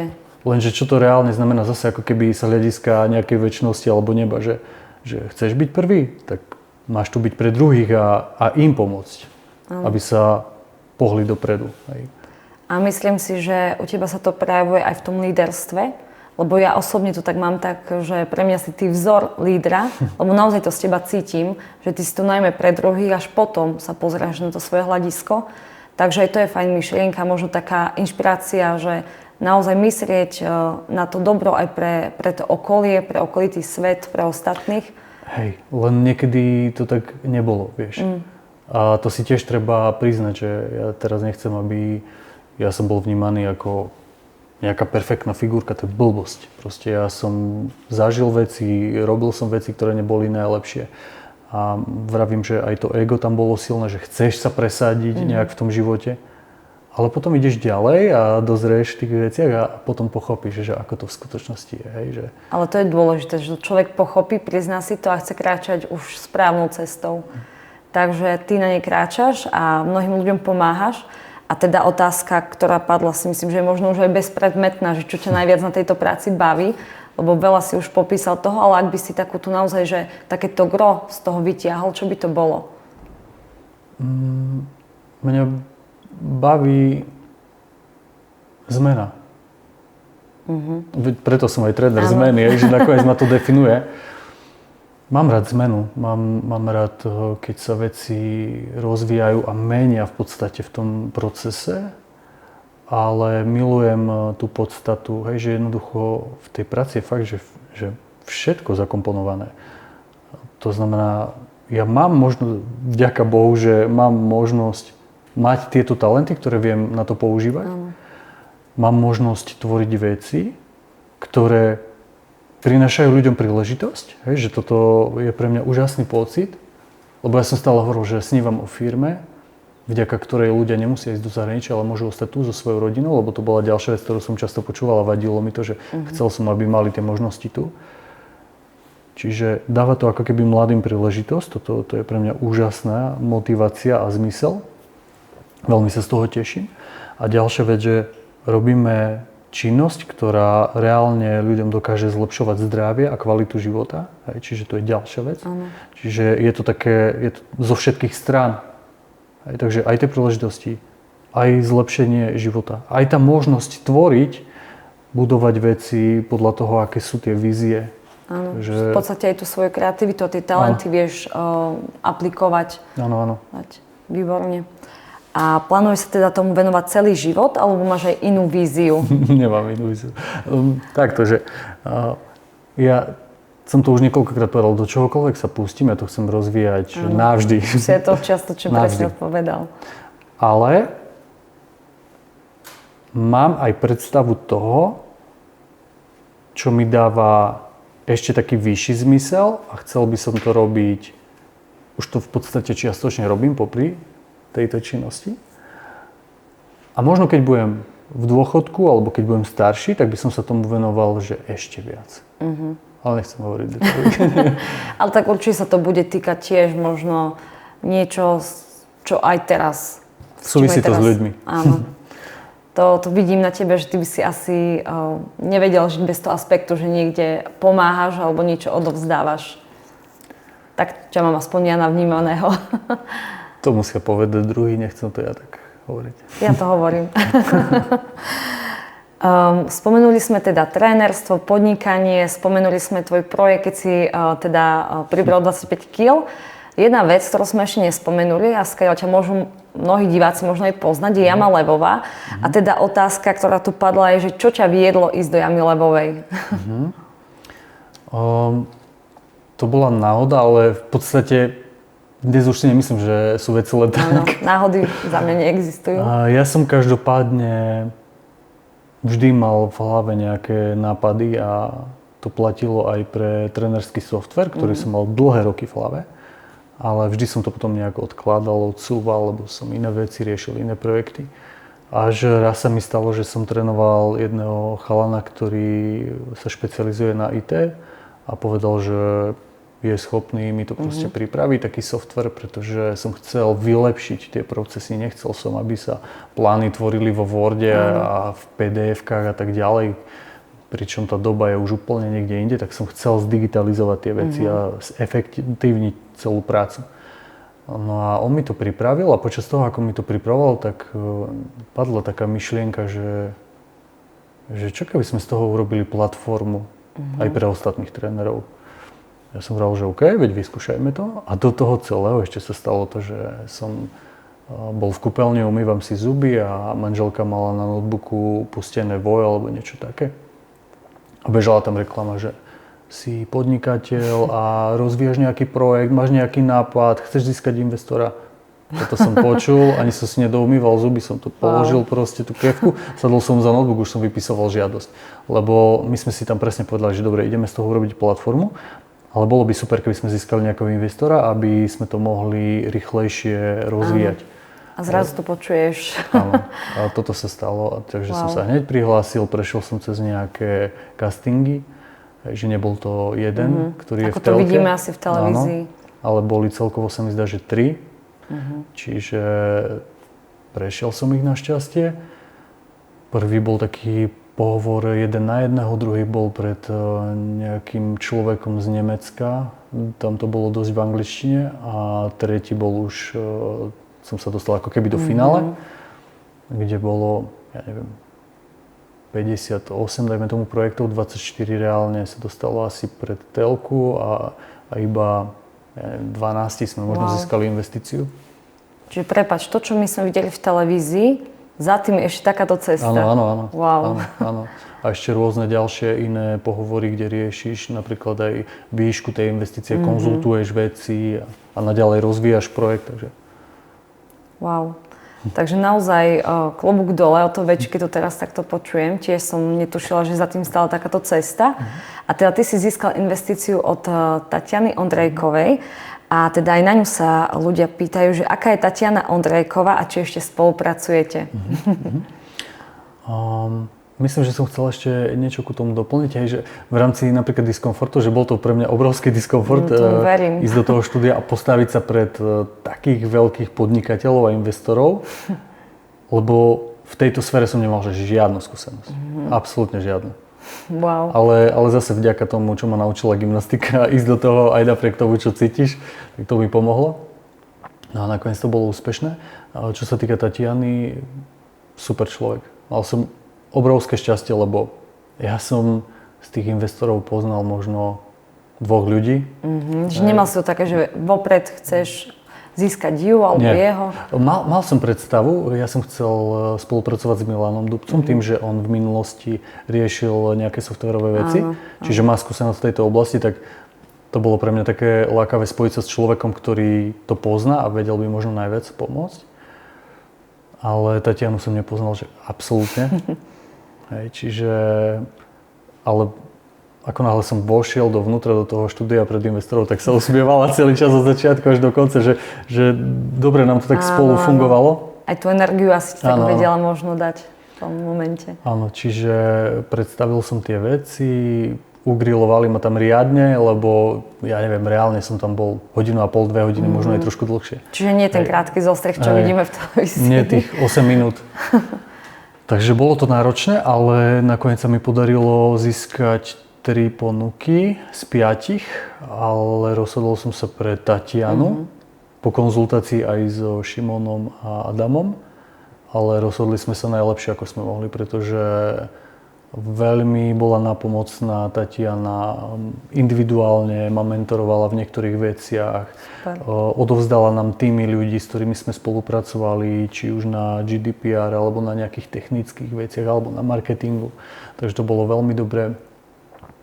Fakt, že veľmi ľudská, že aj tak ako osoba, stále je o čom pokecať, ochotná ti fakt pomôcť v hocičom. Ja mám úžasnú skúsenosť. Hej. Školenia vytvárala, pre nás aj vytvára vlastne ďalej. Čo sa týka spolupráce, tak zase, aby ľudia mali info, že v podstate my sme Mosudu pôvodne cielili na to, aby tu bola pre trénerov a pre širokú verejnosť, dajme tomu, hej. Ale tento smer sa ako keby až tak neuchytil, že zistili sme, že málo trénerov je takých, ktorí reálne možno chcú nejaký takýto software a fungovať takýmto spôsobom v rámci tej pracovnej oblasti. Takže to nás celkom prekvapilo a potom sme to neskôr začali orientovať viac na Inspirimate v zmysle, že to môže byť nejaký náš interný software. Hej? Prepojiť to. Hej. Ale čo sa týka napríklad investora ako takého, tak pre neho už dajme tomu, že toto nie je zaujímavé. Hej? Čiže s Táňou sme sa tak aj dohodli. Hej? Ona nám odovzdala tú motiváciu, týmy ľudí, skúsenosti, mentoringy, všetko. To bolo úžasné. Hej? Že fakt som jej extrémne vďačný ešte aj dnes. Ale tá spolupráca už nefunguje ďalej takým spôsobom, že by ona tam bola ako ten investor, ktorý ďalej do toho investuje nejaké peniaze, čas a tieto veci, že nechala to na nás, aby sme si to interne ďalej rozvíjali. Áno, sa to teda posunulo niekde inde. Hej. To je možno tiež dobrá vec, aby ľudia vedeli, že častokrát možno aj keď je nejaký plán, nejaká vízia, ono sa to môže časom meniť, ak to príde efektívnejšie. Treba byť pružný v tom a teraz nebrať to ako nejakú prehru, ale v podstate, keď sa na to pozerám zase z dlhodobého hľadiska, tak nakoniec som šťastný, že je to tak, lebo pre nás je to veľká pomoc aj v rámci toho, že vzniklo Inspirimate a akým smerom sa to vyvíja ďalej. Takže som vďačný a šťastný. Že... Takže Tatiana bola tou správnou skladačkou. Najlepšou. V správnom čase. Áno. Výborne. Keďže čas máme pokročilý, Matúš, ešte by tu bolo veľmi veľa otázok, ale vidím, že to asi bude na druhý podcast. Dobre, okej. Ale máme tu predsa takú myslím, že záverečnú, veľmi peknú. Aký je tvoj najväčší sen? Je to možno taká kombinácia dvoch vecí, že splniť tú svoju misiu, pre ktorú som tu jednoznačne, a žiť kvalitný, usporiadaný život, plný fakt kvalitných vzťahov. Či už sa to týka rodiny, alebo ľudí okolo, s ktorými sa stretávam, to je moja priorita. Tak to je krásny sen. Možno by mnoho čakalo ľudí, že kúpiť si také auto, niečo. Akože to sú také chlapčenské sny, však samozrejme. Áno, jasne. Aj ja mám také nejaké, ale už to nežije tak vo mne ako niekedy. Že už som z toho vyrástol. Áno. Že dnes napríklad idem si kúpiť auto, tak už sa pozerám na iné veci. Že ako veľmi to bude praktické pre moju rodinu, ako veľmi to bude efektívne v rámci nejakých zdrojov, takže pozerám sa už na to tak. Ale mal som aj ja také fázy a napríklad značka Mercedes bola pre mňa top a vždy to bol taký môj chlapčenský sen, ale teraz už som vo fáze, že odchádzam od toho. Že aj od tej značky teraz aktuálne. Takže aj sny vedia prechádzať nejakým vývojom, áno. Ale tak vidieť, že naozaj tvoj sen má hĺbku a myslím si, že je veľmi pekný. Ďakujem.